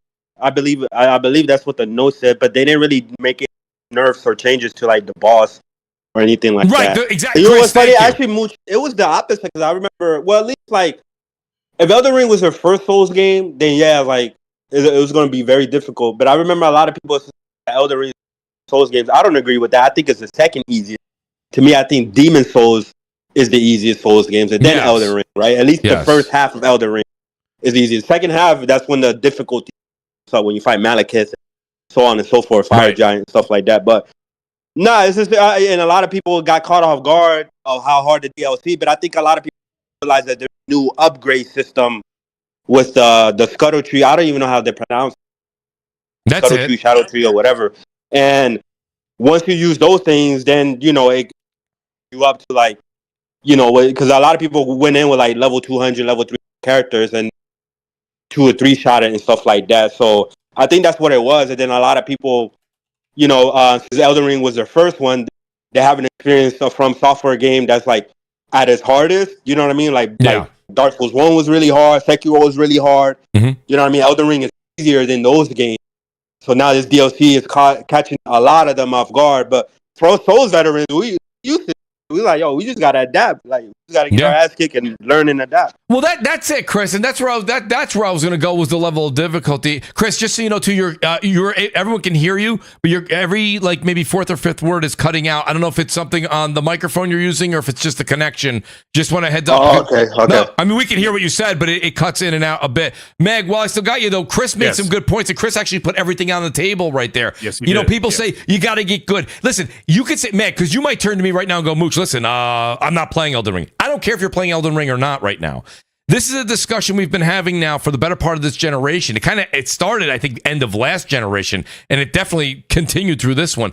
When it comes to difficulty in games, sure, you could say make the game easier, make it more accessible. You will get more people, because having a game that's difficult is intimidating for some gamers. That's just a matter of fact. I would believe. You guys can tell me I'm wrong. That's fine. But the thing about it, though, is I think some of the lore, some of that, like even Chris said, the beginning of Elden Ring, a little bit on the easier side. Not really easy, but ramping you up. And then as you got to Millennia and you got some of the tougher bosses, you were like, I mean, listen, your skill set, you see people posting their videos on there. Some people are fighting these bosses 60, 70, 100, 120, 200 times. Right? Ridiculous. And don't get me wrong, but that's part of it. You remember, Meg, the old games? Remember the Trials games where you were on the motorcycle and you had to do the loops and you had to, get the best times, beat your friend's time, beat your own time? Trials. Trials. Go Remember play Trials? Dig Dug. Okay. Yeah, go ahead. I got a full arcade in my basement. Okay, I'm sure you see it in my backdrop. Well, when I have the camera on. Okay, you play some of those games and call me. And then when you talk about difficulty, when you try to finish a game with 3 characters, and that's it. I love those. I love that trial. You know and what error. it is? It's part of the character. Yeah. And what it boils down to is that if that's part of the character of the game, especially when it comes from software, is that it is part of the game and it's part of the aura around it. Is that you don't just sit down, kick up your feet, and just sit back and just go, all right, I'm just gonna kind of mindlessly blow through this for 2 hours before I go to bed. These are the kind of things that you have to approach with a game plan. It's fun. For me, anyway, it's fun. It's fun. As Souls players find it exciting, challenging. They're like, okay, I'm going to walk into this game. I'm going to check it out. I'm going to see what's going on. I'm going to take a break for one day, formulate a game plan, and then I'm going to go and attack this game in this way and that way and this way. You see all the forums and all the different Reddit threads and all the discussions about Elden Ring and everything else. It's wild. It's created an entire industry basically around the Souls games, and this is the one that elevated Souls to a whole new level. Yes. I mean, you're selling 4 or 5 million copies of whatever, of one of the Dark Souls games and this and that. This is selling upwards of 25, 30 million. This thing blew the doors off. Yes. And so now what you've done is that you've created this. You cannot go back on the way that you designed it. What you do at that point, and you just said it, when I played it first, actually, you know what? I'm going to experience it again for the first time because I originally played the first one on the Xbox. I put in 131 hours. However, I'm getting it on the PlayStation 5, and I'm going to be platining them. I'm going to get the platinum on the game, and then, of course, do the Shadow of the Eartree 100%. Right? And I'm going to go for 100% anyway. Hey, Dreamcast guy could do it. I could do it, okay? There you go. You know what I mean? So that's what I'm going to do. So I'm going to start from scratch. So it's interesting that we're talking about this now because now I'm going to go back in there from scratch, with nothing but my boxers on and no shirt. They start off with nothing and my little spear and walk out there and build my way up. Yes. Right? And then that's what you're supposed to do. The DLC is no different. Just because you finish the main game and you blew the doors off the main game and it's done. Who the hell said the DLC was going to come out and is going to be a complete cakewalk?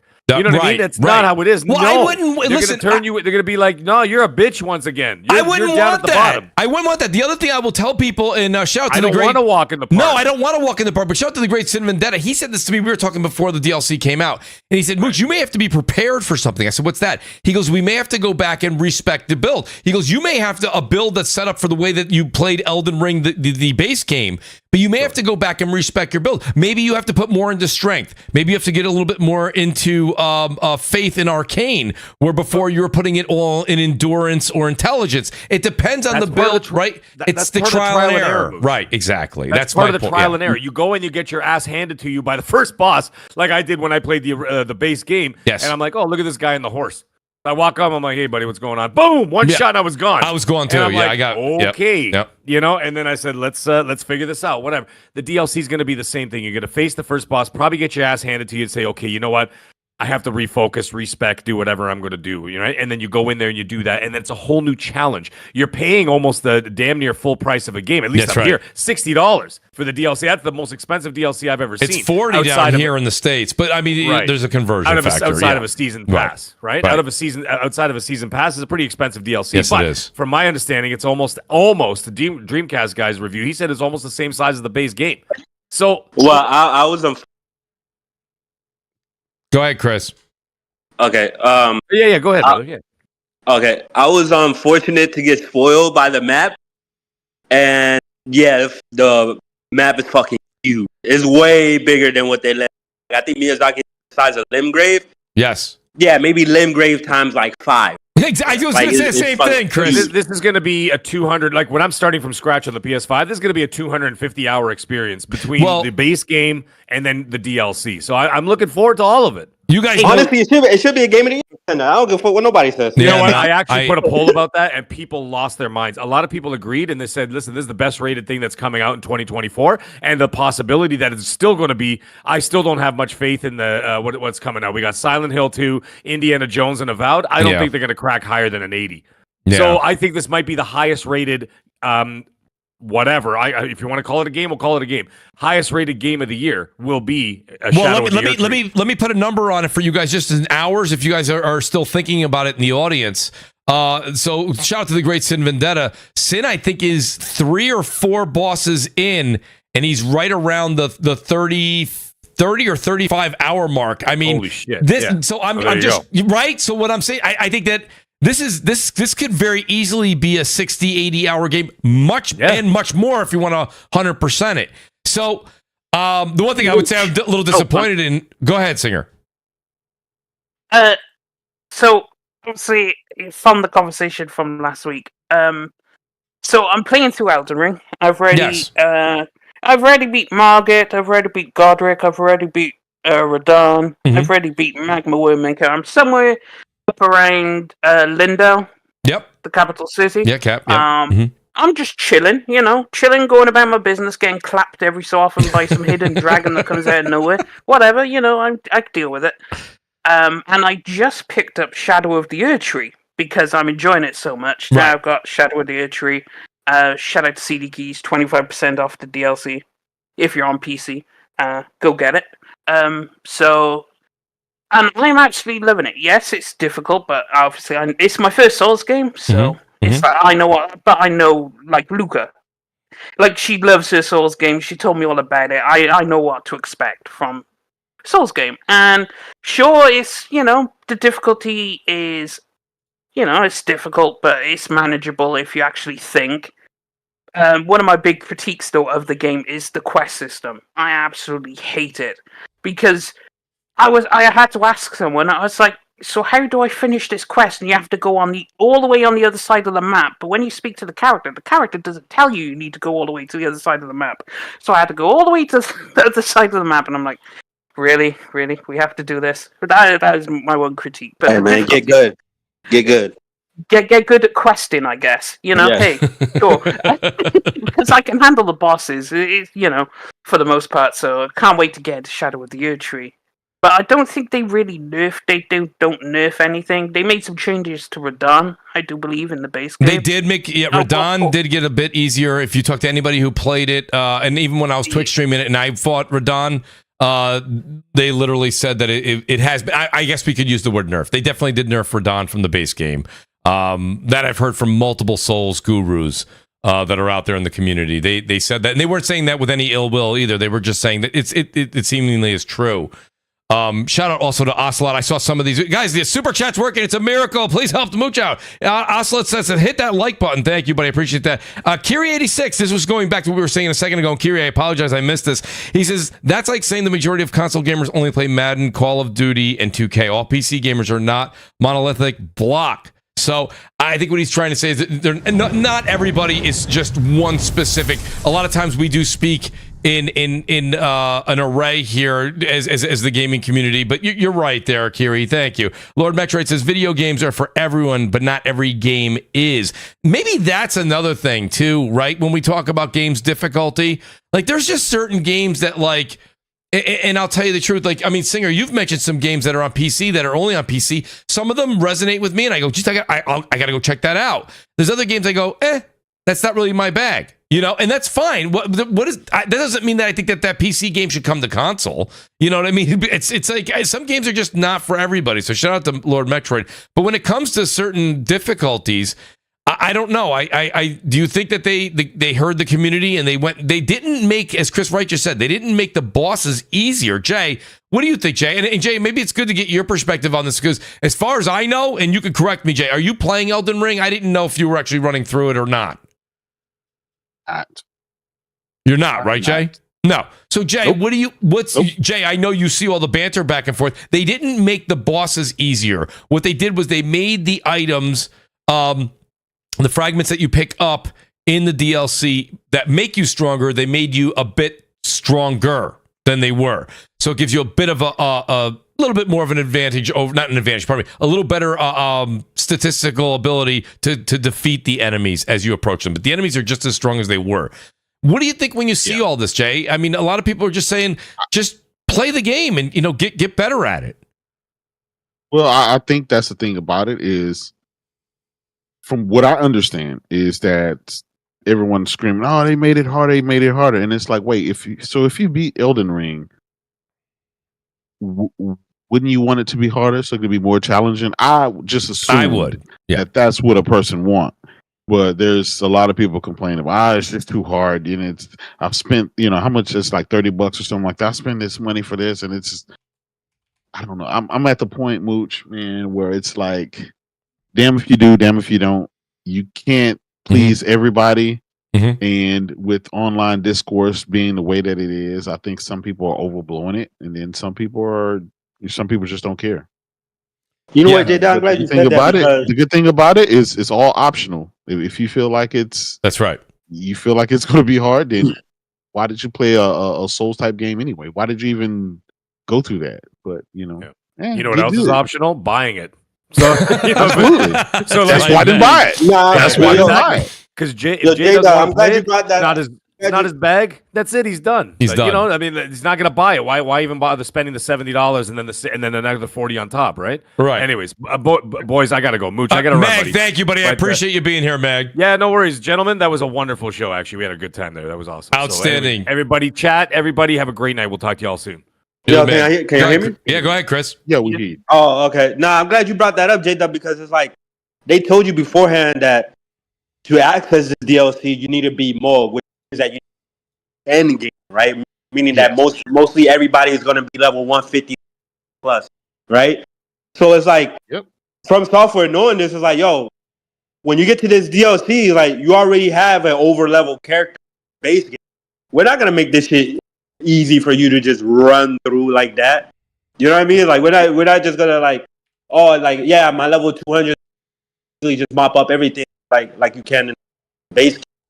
Stuff like that. Then they will complain it's too easy. It's too easy. Because some people were complaining about Elden Ring, like, stuff like that. Even though, like I said, like it's not. Once you get to certain bosses, Elden Ring is still a challenge.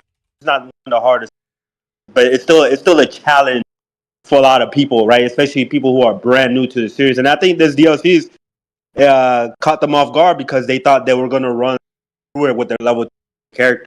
Right. Software's like, no, that's why I'm glad Miyazaki doubled down. And he's like, listen, if we wanted everybody to enjoy, we're not cranking difficulty way down, but that's not what we do. But if we feel like this is how we design our game, we compromise on that, then it breaks the game, and we don't want to do that. This is our vision and stuff like that, and I'm glad that they doubled down on that. Yes. And like everybody doesn't be complaining about the difficulty. It's like, listen, there's one game that's allowed to be made with one difficulty in mind. Every other game is difficult. Every single other game has difficulty sliders, right? Well, at least none of the Souls like. But I don't understand why people are like always hemmed up. Was like, oh no, there's an easy mode. Just don't play this shit. But the thing is, it has.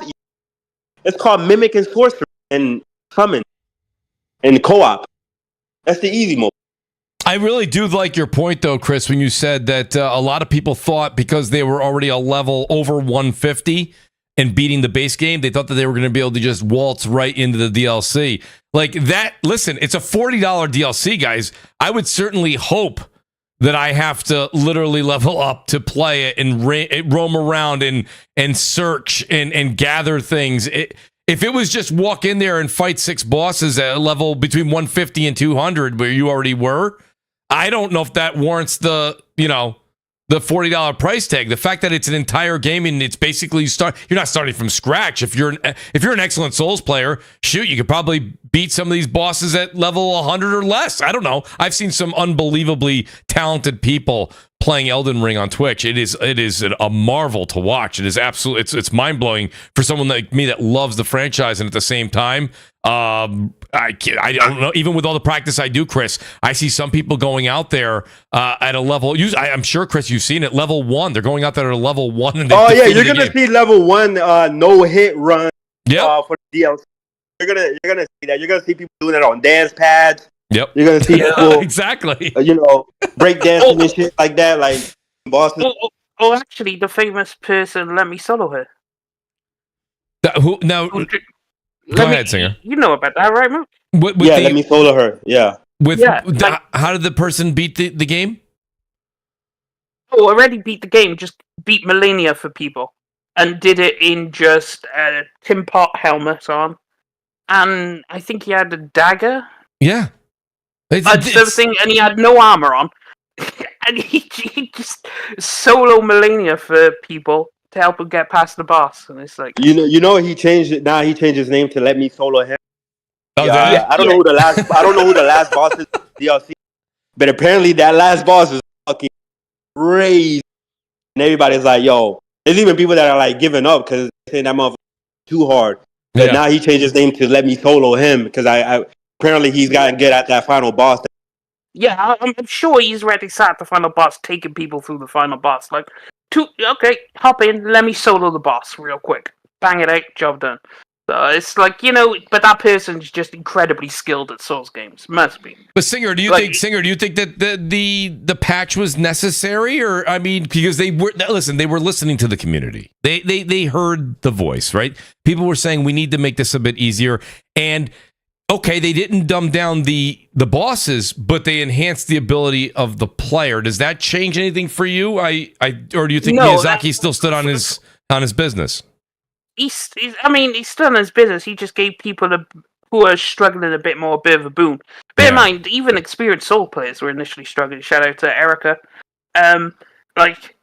Absolutely struggling on some of these bosses, and quite a few people. I know Blaze also, a very avid Souls guy. But it's obviously, it's just a learning curve, and I guess they put it in to help with the curve, just to make you a bit stronger, but not actually mess with the bosses, because that's probably the best way to go about it, because I loved learning the mechanics of the boss. And as you play in these games, obviously you're like, okay, so he does second phase, he'll do that move, then he'll do that move, then he'll do that move, and he'll always be in that order. So you're like, and then he'll do the move on your 100 try. I will say though, the bosses do some bullshit, bullcrap moves that shouldn't hit, but for some reason they hit. Like I am clearly away from the hit, but it still hits me, and I'm like, really? Okay, sure. I noticed that too. I think that's one. If they're gonna like patch nerf things or whatever, that I think that's one thing that they some of the hitbox which is weird, because in the base game the hitbox is like very, very like accurate. The hitbox is very particular, but for some reason some of the enemies in the DLC, and I noticed it, like their hitboxes are ridiculous. It's like, yo, not the tip of their weapon touching me, but I'm still getting hit. You know, so I think they probably need to adjust that. That's part of that Elden Ring charm. Guys, by the way, JC 2013 is doing all the work out there. Guys, we have over 300 people. And let me tell you something. We were talking about this before the show, too. As you know, as we go into the 4th of July holiday over here in the States, guys, you do realize that a lot of the gaming news, whether it be from Nintendo, PlayStation, and Xbox, it starts to slow down. You guys are all the hardcore. I appreciate everybody being here. Guys, hit that like button. Let's go. We got to get, I think, 300 people here. We got to get close to that 200 mark. Guys, if you're listening right now, look down at your phone. Hit that like button, guys. I appreciate it. These guys are out here talking games. This is great. This is what it's all about. You guys are the hardcore gamers. We're doing a great show here tonight on all the games that are being covered over the week in the news. I guess I'm going to go over to TC here. Speaking of games, let's keep talking games right now. TC, we've got the Concord PS5 beta coming out July 12th, TC. You've been all over X talking about this. I want to get your take. First of all, what do you think of the game itself? You saw some of the early reviewers giving their takes. I mean, I would say it almost looked like it was 70-30 or 80-20 positive. IGN was a bit conflicted with it. I think I don't remember another publication, but majority of people I saw actually said, geez, you know, I went into it quite skeptical thinking it wasn't going to be great, and I left actually having a hell of a time. I can't wait for the beta. So TC, what did you think from what you saw from early reviewers, and what's your personal opinion on the game? Well, I haven't checked many, but what I've heard is positive. I haven't looked at the IGN one, so from my point of view, I've just been hearing positive stuff about it, which I'm happy to hear. That's what I want from another PlayStation Online title, is another success outside of Helldivers 2, which, you know, it's still a game that has a community in there. So I was hoping this was gonna turn out good, and I'm happy that people are saying it is good. From what I've seen, it looks like a hero shooter. Yeah, I've never really been a fan of hero shooters, so I'm gonna give it a try regardless to see how it is, and if I like it, I like it. Because for me right now, there's only so much time I have to put into another online title. So right now, it's either Factions, the Finals, or Helldivers 2. Those are the main 3 online games, and then I just play a bunch of single player games, and that takes the rest of the time. So this game's got to be really good to take one of those games off the rotation. That's a good point. You only have so much sand in the hourglass. Jay, you heard what TC said. TC makes a point. This has really got to actually make one hell of an impact. Jay, what do you think at the end of the day? What do you get from what you saw in some of the footage today? I mean, I know that you were saying, hey, let's keep an open mind for this game as we move forward. But TC's right. Is there enough here from what you're seeing right now, Jay, before the beta? We'll talk about it after the beta releases in July. But is there enough there for it to carve a path? Like for me, example, you guys see I have a lot of gameplay footage every week. I mean, I play a lot of multiplayer Call of Duty. I play a lot of Warzone. You guys know that. Is it going to be able to take me out of that game and put me into this one? What do you think, Jay? The potential's there. There's a potential. And I always say it, right. It's more than zero, and that's a good thing. Right. Now, here's the thing. Is the target to take you away from Call of Duty? Is the target to take you away from Overwatch? If you play that game, is the target intended to take you away from various other games? We don't know. If you would have told me a couple of years ago that Helldivers 2 would take me away from from freaking GT7 and other games that I played on the weekly, probably not, daily, right? I would have laughed at you, right? But now here it is. Every single day I'm on Helldivers 2. I've got my Portal and I'm playing Helldivers 2. So when I travel, it's part of my rotation of games. We don't know. This game could come out and it could change everyone's mind. It could totally blow up and do what Helldivers 2 did. Or it could totally flop. We just don't know. But it's interesting because, you know, let's say we're going to focus on this game. Well, there's about maybe 10 other shooters that are out there that are going to be dropping this year. And are we going to ask that same question about those games? Well, I think we will, right, Jay? I mean, I think that's a fair point. You know, I hope we give it the same critique and give it the same insight that we're doing this particular game. But I will say I'm interested in this game.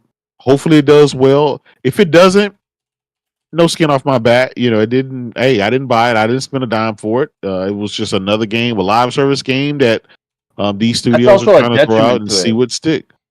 That it's not free. Like that shit. Yeah. That was what I was going to bring up, because Helldivers 2, roaring success, and they're releasing it on PC, but I'm looking into, because I'm deep in the Steam forums and whatnot, two problems that I notice are occurring. One, the price tag for what you're getting, and for two, not really appealing. So I don't think the success Helldivers 2, I don't think Concord will be able to emulate that on grab the PC player base like it did. Because you also have to bear in mind, you look at the most successful shooters on there, like, these are massive shooters, and now you're asking these people to put them down, who've been playing these games for years, to go play Concord, and I think it'll do well on PlayStation, but I don't think it's going to have the same success on PC that Helldivers had, because Helldivers was unique. There isn't another game like it on PC in that kind of space. So, Singer, I like where you're going with this, and I just as a quick rebuttal, I would say the consensus out there is this has got a lot of Destiny 2. They're saying Destiny gameplay. Are these other games that it's going against on PC? Do they have that crisp shooter reaction? I don't know. I think that, gameplay really speaks for a lot of what people love in those types of games. And when you have something that precise, and you do have Bungie, it definitely, people are saying they almost can guarantee Bungie had a fingerprint on this of some sort. That does speak some kind of volume, doesn't it? It does, To me, but then you have to go up and, like, the biggest game on Steam is Counter-Strike. Now, if you want to talk about gunplay, that's probably the crisp, super finite. Like, you could pop around the corner, you've got the sniper rifle, boom, bang, instantly just straight headshot. Like, it doesn't take long to kill someone. Like Valorant. Like Valorant. Valorant is another one. And now Valorant's coming to console, which I'm happy people will get to play it, because Valorant is a fantastic game, and you should play it. Because I personally prefer it over CSGO. But that is the competitor of that Valorant is CSGO. But Valorant has the hero shooter aspect, but it maintains the gameplay loop of CSGO in the same way where it's round-based combat. Obviously, you have to, once you die, you're done. And then, it's 5v5, whatever. But Concord has to compete directly with these already established super successful shooters, and I don't think it's unique enough. Like Helldivers 2, just the game in of itself is unique, and people gravitated to it. But then you look at Concord, and you're like, is it really unique enough to draw these people in, or are they just going to look at it like another shooter? And I 100% that's what I said when I first saw the game. I was like, I don't know if this game is bad or not. Obviously, I haven't played it, but the thing about it is there's a bunch of other games just like it. Now, from what I've seen from the preview, I only watched a little bit of the. It looks solid, right? Like the gunplay and everything like that looks solid. But what is the game gonna do that separates itself? That's gonna draw a lot of people. It has to be more than just solid gunplay. It's gonna unique modes and stuff like that. Like what you said, Helldivers is a unique multiplayer co-op experience. When Overwatch came out, that was unique for a lot of people. Even though it took the Fortress 2 template, right? It was still something that a lot of people haven't played a hero shooter or anything like that. That was unique. Call of Duty has its own formula that can't be replicated. Battlefield has its own formula that hasn't been replicated. You know what I mean? And all the CS:GO has its own unique, formula that can't be replicated. And with the thing with Concord is, even if it might be a good game, right? It could be a good, solid quality. I fully agree with Destinger. What is the difference and what is the unique draw that's going to draw people in? Because it could be good at the start for the first month and then completely fall off because people are like, oh, I'm already tired of it because it's the same, over and over again. So yeah, that's why you got to have plenty of content ready, not just for the launch, but almost up to a year. That's one thing I like about Helldivers 2 is they were right on it. When it came to the content, dude, these guys were on it. They were consistently adding content. Even to this day, they're consistently adding more and more content and things that keep you going back in, and just the whole propaganda piece of it. It just it keeps it fresh. Jay, the devs of Concord, okay, they have to look at this and they have to say exactly what you just said. They have to see the fact that you have what the Helldivers community is used to now, and what's making it continue to thrive is that continued content and that continued communication with the community. And I thus far, the verdict is yet to be said, right? But Concord has said they're going to do weekly. I think they said weekly. If it wasn't weekly, guys, it was monthly, guys. Let me know. I think he said weekly. They're going to have weekly content to keep the story afloat, which, by the way, I could care less. Yeah, and that's fine. That's fine. TC, is it weekly? I think weekly sounds right. It was cinematic, something to explain the story of the characters and stuff right, like it's that. to give a little bit more of the characters as it goes each week. Which, by the way, a lot of you in the gaming community right now are saying, I don't give a shit. That's fine. You don't have to care. But my point being is that that's the type of stuff that they're going to want to like maybe have some of the things that happen in those those clips or whatever they're going to do every week have something to do with what's going on in the community to keep people engaged. Like, oh my God, I wrote that. They actually changed that because that's the stuff that's going on right now with the developers at Helldivers 2. And I think if they don't have that, Jay, Helldivers 2 really set a precedent. I don't think you can just have, right? You can't just go launching something right now that's live service on PlayStation and just think you're going to wing it on just game mechanics alone. Although I think game mechanics will carry you quite far. But a lot of people are saying, like I hear Singer saying it. I heard Chris Righteous say it. They're saying, I don't see much different than what's out there. But let me say something. There was... there's a ton of different multiplayer shooters that continue to try to take the Call of Duty space, and they don't. Because they don't have that. They don't have that feeling like Call of Duty does. If for some reason Concord can do in the mechanics, the gameplay of what a Valorant or maybe even an Overwatch hasn't given that audience, maybe they will move over. And it's a big maybe. It's a big maybe. No, but one thing about Call of Duty as well is legacy. You got to throw in legacy. Absolutely, like TC. Memories Absolutely. of Call of Duty is that's what kind of leads a lot of people in there. And the thing about Concord is it's not trying to take Destiny's crowd, right? It's a totally different thing. Now, if anything, it's trying to compete with a Overwatch because you guys know how they shed a ton of Overwatch fans from 1 to 2. Now here's the thing. If it's unique enough and if it can pull some people from Overwatch, if it can pull some people from Destiny, it can carve out its own niche to where it's in a running list, right? There's like 20 shooters out there that everyone go to, right? There's 20 shooters. Not everybody plays COD, not everybody plays CSGO. So there's room, right? If it can wedge itself at number 18 or number 15 or number 9, would that be okay? For a brand new IP, something that looks like it's trying to be the Destiny / crossover with Overwatch. Could it be? I don't know. But one thing I see every single year, there's about 30 different shooters come out. Most fail, but every now and then there's about 3 or 4 of them that sticks and they stick with it. And, even a game like Valorant, right? It didn't take the crown from CSGO, but it's still there. It's still competitive. It still has players. It's still part of tournaments and stuff like that. It's not number 1. It's not number 2. It's not even I don't think if it's any top 10, but it's there. No, I'm using that as a obviously I'm being facetious, but I'm saying it's not the number 1 shooter out there. It's not even in the top 5, right? We can we're talking 5 others, but the fact that it's in that top 20 spot of games, and they release, like I said, 30 freaking shooters a year. There's always a new shooter coming out on from PC to platforms and everything else. It's not going to get number. I was just assuming. Trust me. Like going from number 1.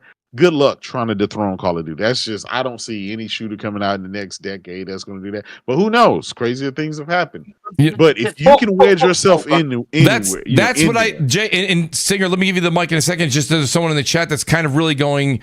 This goes with what Jay's saying. They're trying to find their wedge of the pie, right? So R.L. Stein, he says here, R.L., let me know in the chat if this is true. R.L. Stein, 88. Are you referring to the author, R.L. Stein? But I do want to say this much real quick. He says, if you played Marvel Rivals Beta, you would know it's going to drop hot shit on Concord. Here's the thing, though, R.L. Stein, okay? What I'm saying to you is that that's fine. I'm not saying Marvel's is going to do just fine. Marvel Rivals is going to do great. But what if Concord took, if you go and look right now at Overwatch on Twitch right now, on Twitch, or go to Steam and give me a number, guys, or Singer, maybe you can do that. How's Overwatch doing right now with active players right now, and what's going on with Valorant? If you take that number and they get 25% of that crowd to come over, what if that's what they consider a success for a game? It doesn't always have to do the Helldivers numbers. Where, oh my God, there's 800,000 concurrent. Tune in 15 minutes when they hit 850,000 concurrent. Maybe that's not what it needs to do to be successful. They just want a piece of the pie. And Mooch, it's gonna depend on the longevity because correct. Because Helldivers, right, had a huge launch, but it was still able to that moment. Now, obviously, it doesn't have 800. Or whatever 900 a day, right? But it does have a couple 100,000. The thing with Concord is, it's gonna be a new game, so I'm pretty sure the first couple days, first week, is gonna start off high. Mm-hmm. That's because people are gonna be playing for the first time, like that. But is it gonna keep people engaged for months and months? You know what I mean? Later on down the line, or the updates and stuff like that. We don't know. What I think is they need to drop like two or three betas, like even one that's like open to everybody. Yeah. Before the game launches, that way people have an actual. To your point, what you said, Mooch. The thing is, it's like for one, the price tag. You're guessing if it was free to play, I would give it a decent shot. It'd do something on Steam. Mm-hmm. But now you're asking to pay for them, and it's not like you're asking them to pay for Call of Duty because people do that because they know what Call of Duty is. Mm-hmm. But you're asking you want to play this game, like you think of the success of Valorant. What do all the shooters on PC have in common, apart from Call of Duty? They're all free to play, right? Mm-hmm. So Valorant's free to play, CSGO free to play. So with everything that's kind of catering to the PC market, so they put the price tag on it, and I could see it taking off on console. It'll do something there, but PC, it's not really.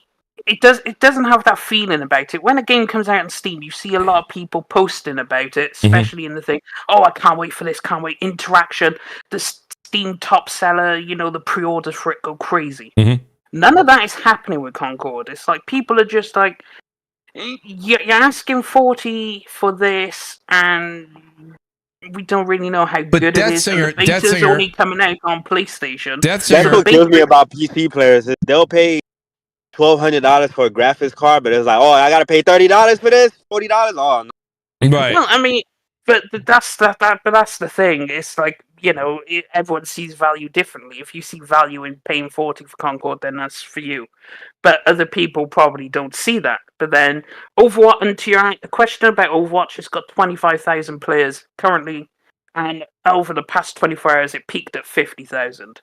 So Overwatch 2 still got some players playing it, but I mean, a lot of people bailed. Yeah, that's not that much for Overwatch. No, it's not. But a lot of people, that's really not that much. But then again, you also have to consider that's not the whole story, because all the people playing through the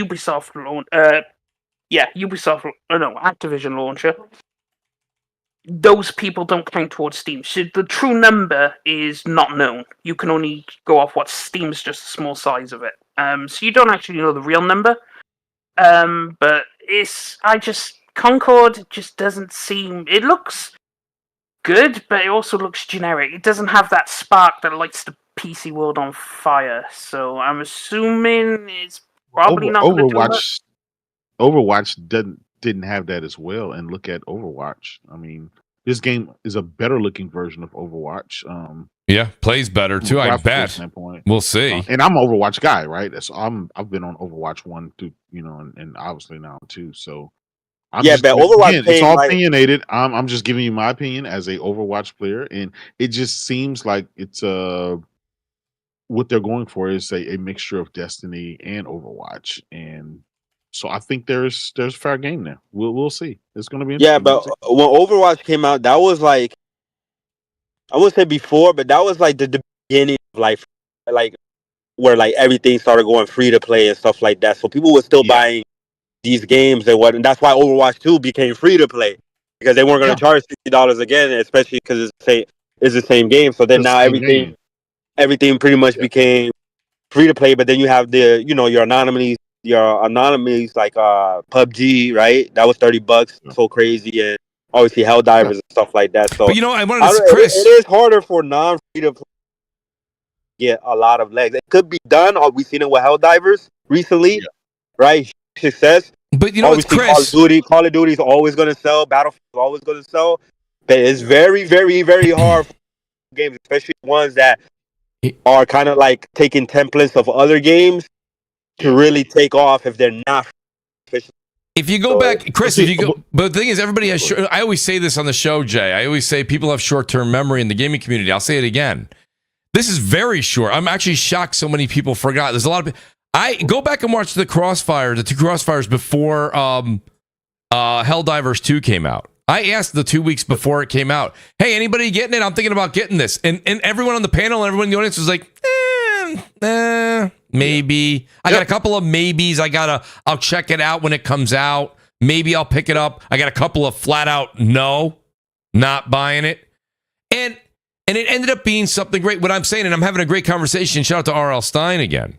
And he's saying, Marvel Rivals, if there's two games that are similar, they're going to play the free-to-play game. And I'm like, well, first of all, I know a lot of people don't really like this, but I don't really think if guys, in quotes, right? If underlined, italics, and bold, if it's a good game and it plays good and it feels good and friends of mine are playing it, I don't think $39.99 is an awful price tag. I understand that you guys are going to say free is better than 40, and you're telling a Mooch that? Of course I know that. But I also feel like, remember Foam Stars that came out? And I'm not comparing it to Foam Stars, but games that come out that are free to play. Sometimes free, but Chris, my point is sometimes free to play games already have this.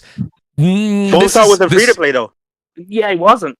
Well, it was released on PS Plus. Oh, it was inside of PS. It was on PS Plus. Yeah, it was released, but it's not a free. Right. That's free to play. But it was free to play on PS Plus. Free to play. It was free to play everybody. So my point, but I think a lot of sometimes free to plays, to me personally, it already starts off with this is probably not going to be great. It's like a lot, because let's be honest, you can say, well, you can go, Mooch, this free to play is amazing. This one's amazing. This one's amazing. You can list way more, but you can list way more that failed than the 3 or 4 that are hot. Yeah. And it's like, that's why I almost think them asking 40. Everyone said the same thing with Helldivers. This is dead. Yep. $40. Yep. Remember the first Helldivers? It sucked. Blah, blah, blah. Yep. Everything. And now everyone's like, well, that's the exception. And now it's the exception? It wasn't in January. The thing is, when you understand, like, Concord and Helldivers 2, when you look at it from the PC perspective, it's like Helldivers 2 is unique enough, and if you look at all the games that take Steam by storm, Power World, it took it by storm, Helldivers 2, for like 3 Valheim, it's still lots of people went in to go for it, right? Because there's something you don't normally see. Helldivers 2 isn't a game you normally play. There isn't a game like it. Like there's maybe 1 or 2 games in the corner of Steam that are like it, but nothing that had the pop that it did. The thing is, there's so many shooters that kind of look like Concord. Like, what differentiates the game from, let's say, a Marvel Rivals come out? That's free to play. Mm-hmm. I could see that doing something and garner a niche if it's a good game. Singer, can I ask you a question though, Singer? Wouldn't you say the Mafia games? Wouldn't you say that like Cyberpunk? A lot of these games resemble GTA? No. You don't think the Mafia game, like Mafia 3 that came out, is but those games don't do well. Sure they do. Well, I mean, Cyberpunk, but Cyberpunk is different. That's like an RPG. Mm-hmm. But I'm just saying, there's games out there that resemble other games, but some just do it better. So I mean, even like the Souls game, there's a Souls like right. There's a lot of Souls games. None of them hit like the From Software game, except maybe Liza P. Liza P was. Right, but that's my Chris. Chris, that's all I'm asking is you just said my point right there. There's a ton of From Software kind of knockoff style games, right? But then Liza P comes out. It's like you can't say, hey, don't make this. A friend of mine once said this to me. Like, this is back when people were making websites back in the day. That was like the thing to do, right? And I said to him, I said, why would you do that? I said, there's a million websites doing that. He goes, yeah. He goes, it's not who's first, it's who does it best. And that's what it comes down to a lot of times. And everybody, don't get me wrong, Concord could suck. I'm just saying to you, ready guys, don't knock it till you try it. I love that slogan from back in the day. The problem with go on. No, go ahead, Singer. The problem with the Elden Ring thing and the Cyberpunk, see, if you know the history of CD Projekt Red, they used to be a PC exclusive developer, right? Mm-hmm. They being Witcher 1 and 2. Right. Like CD Projekt Red is a household name for PC players. So when Cyberpunk comes out, you damn right they're buying that game. They're buying the next. Well, I mean, some people's faith is shaken, rightfully so, in CD Projekt Red right now. So they might wait for the new Witcher game to see what happens. Because we know what happened with Cyberpunk. But before Cyberpunk and the fiasco that happened, they were foaming at the mouth for this game because CD Projekt Red is a household name. PlayStation's relatively new to the Steam platform, and then not only that, you're charging for a game, and it's Concord, which is a new IP, so people are sat there like... And Sony is having a tough relationship with Steam at the moment because of the whole PSN login requirement, right? So there's currently kind of a grudge building between the two where people are kind of like, fuck them, so it's gonna... I think that's totally also a caveat on Concord. I totally understand that, but you're looking at it. You're looking at it from a PC gamer point of view, right? This is even though it's on PC, right? I still look at it. This is PlayStation. This is Sony trying to get their first forays into multiplayer live service games, right? Helldiver 2 was their first live service game. On the platform, so they're trying to find their bearings in this whole world of everybody doing free to play or everybody doing live service or everybody doing multiplayer. This is something new to Sony. From this standpoint, right? Obviously, they've had multiplayer games and things like that, but they're new to this and they're trying it. And kudos to them for trying to get in there and be part of the foray, because all we heard last generation was Sony don't do multiplayer games. They don't do shooters. They don't do X, Y, and Z. Right. Well, now they're trying to remedy some of that. And now there's just so much reluctance. Yeah. And they're still giving you your single player, story-driven, third-person over-the-shoulder goatees, right? They're still giving you that. They're not taking anything away. They're adding to it to pull a new fan base over to them and to be part of that discussion. How can you be number one in gaming and not be part of the discussion of games? So now, they had a success on their first try was a success. Maybe their second try is a success, or maybe it's a failure, but you don't know until you try. And shit, I don't know. Maybe, you know what? Maybe a couple of months from now, matter of fact, maybe 2 weeks from now when this beta come out, maybe we'll jump back on Crossfire, have a similar discussion, and maybe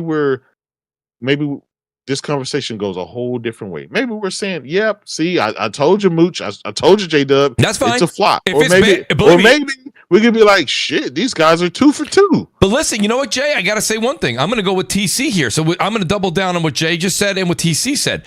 Listen, guys, you know how much I like to play my multiplayer games, right? So if the game isn't good, I got news for you. I'm going to come on and say I don't like it. Because I'm not going to, like TC said, it's got to be so good that it talks TC out of playing the favorite multiplayer games that he's playing and that I'm playing and Jay's playing. Jay's not going to put down Helldivers 2, Modern Warfare, and anything else. Overwatch, he just said he likes these games. He's not going to put those down to go play a game he genuinely doesn't like. He's not. He's legitimately not. And you're not going to see him online playing those games. So I do Look, agree. I tried Foam Stars. I streamed it. I gave it a real try. Yeah. It wasn't my cup of tea. It's not I my thought bag. it was. No. And guess what? I never picked it up again. No. It's fine to say you don't like a game or it's not your cup of tea. Mm-hmm.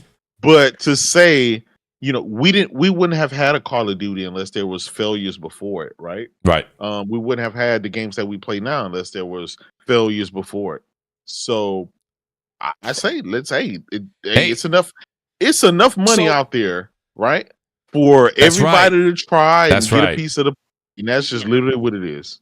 To Jay, to your point though, the thing is, Concord will be a success on console, but I don't think it's going to capture the PC. What I'm trying to say is, it's not going to do what Helldivers 2 did. It's not going to capture the PC Absolutely. crowd like Helldivers I don't did. think It'll it do will. great on PlayStation.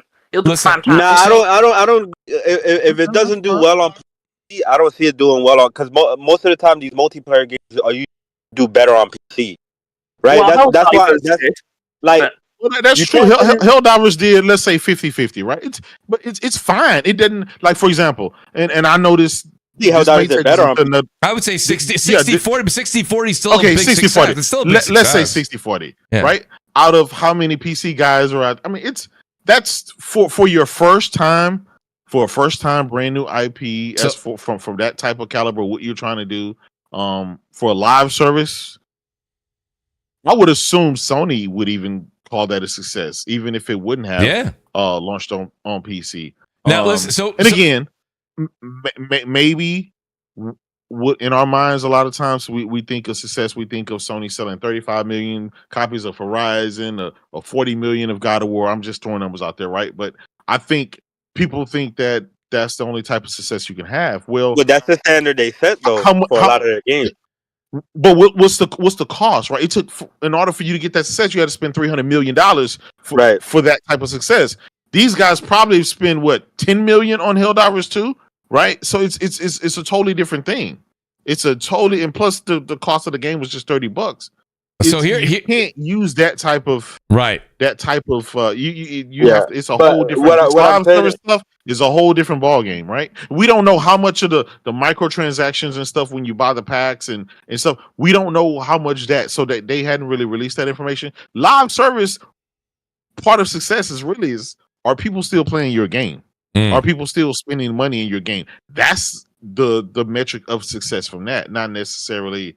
And that's why it's so important to have the PC crowd involved here, because your multiplayer game is only as good as your audience that's there. And that's why when you go look at like Halo Infinite right now, not a lot of people there. You go look at a lot of the Gears games, not a lot of people there. People and it's not that the game's bad, it's just there's nobody there. And if there's no engagement, there's nobody there, you almost feel like you're at a restaurant that's empty. You know? You could say, like, I could tell you a restaurant's amazing, it's awesome, the food's great. You're like, dude, every time I go there, it's dead. It's me. You're there with your better half, and it's just you and the wait staff watching you, asking you if you want more bread. You're like, I don't need more bread. I feel like I'm in this thing by myself. So I brought in the great B Money guys. By the way, B, I know you probably had a crazy schedule today, but B was on the show when Concord was first being talked about, and B and I have been going back and forth on a lot of great conversation. And I got to tell you, what B's been saying has been adding up over and over and over again. B, you made some comments in the chat. What's your take on Concord as far as the pricing, B, if you've seen any footage from the early reviewers, and what you think the success or lack of success may be with this game?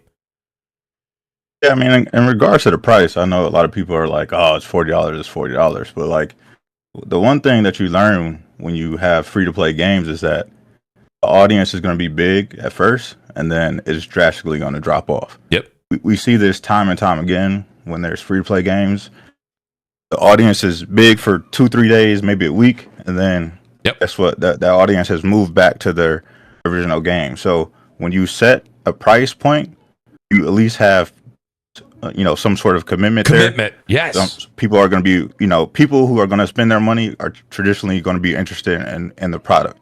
You know what I mean? True. Like, yeah. Otherwise, they're just going to move on. So in regards to the price, I think, maybe they could have went $30, but they saw the success of Helldivers at $40, and I think that's just the price point that they're gonna kind of stay at with these type of games. So I'm good with the price, in that regard. But as far as like the previews and stuff, everything that we've been seeing, and then we've been talking about the game prior, we knew that they had developers from Bungie on this team already, so that influence has already been there. Okay. A lot of people who play Destiny 2, they've been feeling like multiplayer part of it has been lacking for years. Yes. They stopped updating the game. They stopped adding new maps. You know what I mean? So that portion of the game has kind of been fun. TV game. This actually could find some success and have some inroads with that type of audience, because they have been looking for that tight, gameplay. Mm-hmm. but not receiving it from the Bungie team. So That's right. Overwatch has been lacking the last couple of years. They've made promises with Overwatch 2 that they haven't fulfilled. So there is a window, for this game to have success. And it might not be Helldiver success, but I think if they can, get a consistent, following of the game and kind of grow the community over time, I think they'll be fine. Yeah, the one thing you said, B, that, and again, I'm glad you said it. You're like, it's hard to say because people don't want to wrap their minds around it when we're having a discussion or something. But it's a commitment. When you buy the game, and if it's good and you buy it, you will stick around. Like you said, there's always going to be that ridiculous spike. Like everyone streams these free-to-play games, and they kind of spike up for a while, and then they drop. Like remember Pal World? Oh my God, Pal World! Holy shit, that's the next coming to you know what? And guess what? Died out, right? Just died out because there's other free-to-play games. There's no investment there. It was like I downloaded it, I played it, it got a little slow. I'm done with it. Okay, great. Move on. I'm going to go back to what was free before.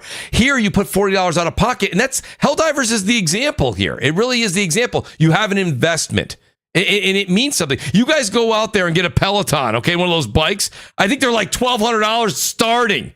I got news for you. If I gave you my old bike that, an old stationary bike, you're like, Mooch gave this to me. You'd use it for about 2 weeks. On the third week, it'd be a coat rack. You'd be hanging your shirt on it when you get home from work. But, if you buy the $1,200 Peloton and it's a great product, you're like, I'm invested. I'm going to commit. I'm going to go ahead and try this thing out.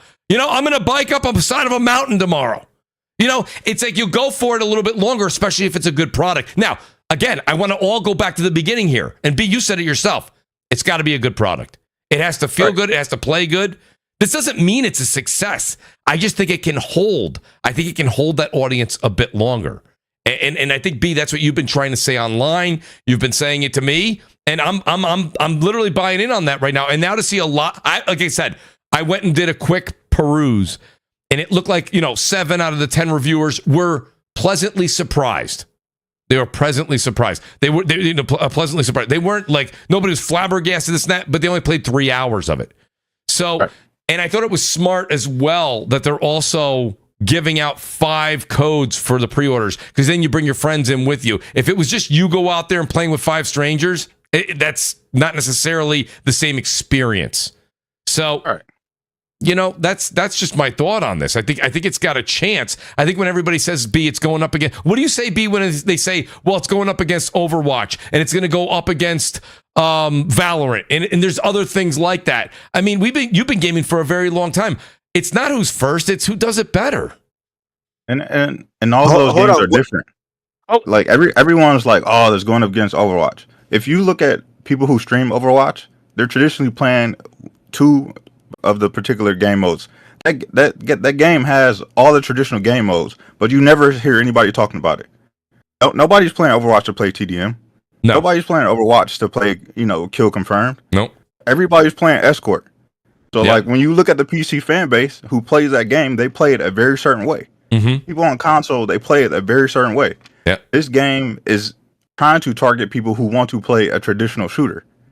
Yeah. Exactly. When you look at Valorant is just like CSGO. You know what I mean? So everybody loves Counter-Strike because of how strategic you have to play it.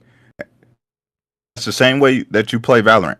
Yep. The only difference is that you're playing it with class-based or a hero shooter. It's a hero shooter. But it's played the same exact way. You got to have massive precision. And it's very strategic. It's not a run and gun type of game. So there's a section of gamers who are going to like that type of gameplay. They're going to gravitate towards Valorant once it comes to console. I would assume people who like to play Rainbow Six Siege, that's the boat, but they would kind of fall into. You know what I mean? Mm-hmm. When you look at Marvel Rivals, to me that's the direct comparison to Overwatch. All the gameplay that they've shown has been the same gameplay that you see from Overwatch. The only difference is that it's characters that you know from your childhood or whatever, all these Marvel movies, and it plays in third person. So there's a bunch of people who don't want to play first person shooters. So that automatically draws in a totally different crowd to that game. So that's the door that opens up for a whole nother group of people to come and play that game. So all three of these games have their own lane that they can appeal to different people, and all of them can have success, especially Marvel Rivals and Valorant coming to console. So everybody's like, oh no, this game doesn't have a chance because it's going against all these other games. No, all three of these games offer something totally different. Yeah. So they can all fill a void for a particular pocket of gamers. I love how you said that, especially when you gave the different modes that are going to be out there.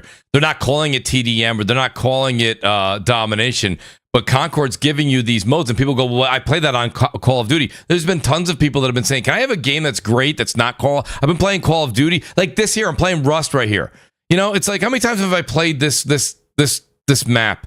With the same thing. It's like no big deal. I have a sniper, I have a pistol. I have an AR, I have a shotgun. Now, you're going to be able to have powers and abilities, and weapons are kind of a bit more, they can be more embellished in the world of Concord, and now play TDM with a team. It opens up things. They play different. And console gamers do play different than how PC gamers, Singer, you'll agree with that, right? I think some of the... Yeah, the thing is, like, Valorant, it wasn't, like, see, you have to convince the PC crowd to play it, because when Valorant was first announced, everyone on PC knows they make League of Legends. Now, these people who make this top-down strategy, essentially live-action game MOBA, are making a first-person shooter, ? Then it came out. It turns out it's a fantastic product. It was free to play, which everyone loved, which they had to do because League was free to play, so it makes sense. And now they have 25 million active players a month. Like, they managed to propel themselves to this point because they were a good product at the free to play price point. And yeah, people were like, oh, immediately the comparisons between Counter-Strike, but it's like they both managed to find their own people who like just the shooting without the abilities, or people who like the shooting with the abilities. So now when you come to Concord, what is the convincing? Because the question marks have gone up again. It's like, okay, who are these people? And also, currently, Concord will run into this problem, which is this whole PSN thing with Steam. Because if a lot of the people don't want to make a PSN, it's required for Concord. So they're instantly checked out. They're like, I'm gone. See you later. Okay. I would have tried your game, but people not anymore. People on PC had to go to the Valorant client to get the game. It wasn't even on Steam. Yeah. So everybody fucking cries all the time. This is the nonsense that irritates the shit out of me, because PC gamers cry about everything, but Valorant isn't even on Steam. So why are y'all crying about having to have a PSN to play the game? They have to go through 50 different clients in 6 different stores for various games. But it's something about place, and that's why it goes back to what I said earlier before you got here, B, was with the PC gamers that play a lot of console type games, those are just disgruntled Xbox guys that jump to PC for the better performance, and so they didn't have to deal with the teasing and stuff like that. That's generally what it is, because a real PC guy plays PC centric games.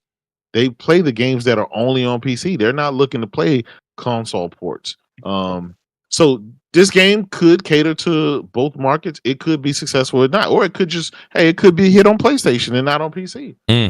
We don't know, but we'll find out during the beta. We'll find out doing some of the testing and stuff like that. And I'm going to be interested to see how it plays out. But I'm gonna be honest. It's a game. I look at it as a game for PlayStation. I don't care about the PC crowd, because they're always going to go back to their Dotas, their Vampire Survivors, and the Leagues of Legends and the World of Warcrafts. Well, I mean, but that's because when you have 145 million actively a month on your game, like these people. I've been playing League for like 8 years now. Like, it's just one of those things that will forever be, so long as League exists. Yeah, and you're not going to get those. And you're not going to get those guys to go and play anything else outside of their norm. Those are not the people that this game is for. Those are not the people who are going to buy the console ports, or play the any other stuff, right? They're it's kind of like we all have these friends that have these PlayStations and Xbox, and all they do is play Madden and 2K every year, right? They don't play anything else but the Madden and 2Ks. You're never going to convince those guys to pick up a Ghost of Tsushima or try a Rise of Ronin or try a Towerfall or anything like that. Like, it's got to be the biggest game of the year before they exactly. Yeah, before they even think about trying it. Yep. And even then, it's not. I'm going back to my 2K and my park and Madden Ultimate Team and the you know FC 2024 and stuff like that. It's just how it is. But I think there's enough gamers out in the wild to fit in somewhere, and we're gonna do this again. This is not just about Concord. It's about every game that's released. There's every year there's thousands of games that release, and they're all vying for our time and our dollars. And we only have so much time, and we only have so much dollars, and they're all trying to fit in somewhere, there, right?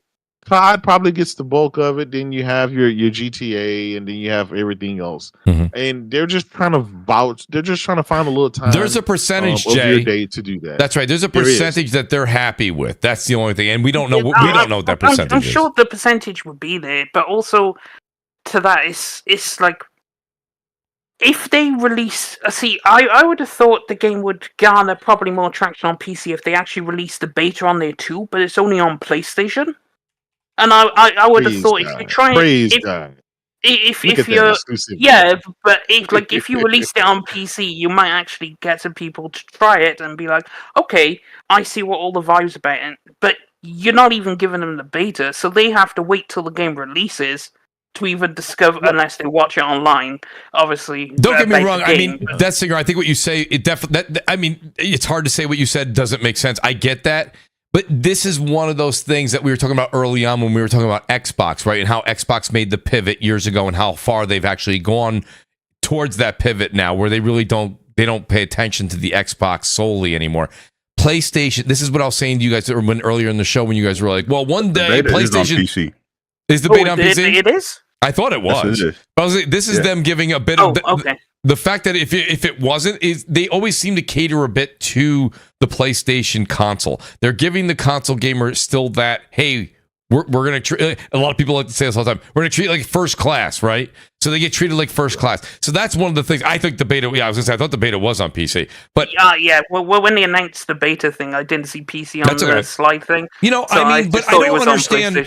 I don't understand. The one thing I don't understand still, and B, you can see B was frustrated with it. I'm also the same way. Like when I had to play Payday 3 and I got a code to review it, I had to sign up for like, I think it was called Starbreeze or something, right?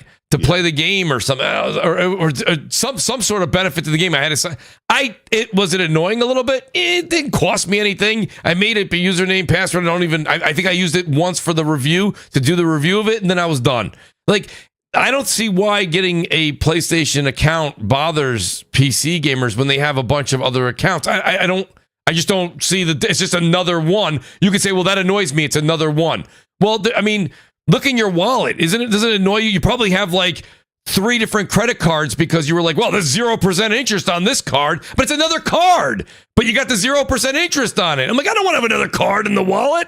But you do. You know, I don't know what to tell you. It's just kind of how life is. You know, that's everybody was like, well, Microsoft loves engagement. Well, apparently Sony does too. They want to count you. So this is the world we're in right now. I don't understand the frustration there. Maybe it's just because I mean, that goes for Xbox. It goes for games. It goes for anything. If I want to play a game and they say you have to sign up for it, then I'll sign up for it. I mean, that's just kind of the way it is. I don't really see a problem with it. I've never seen a problem with it.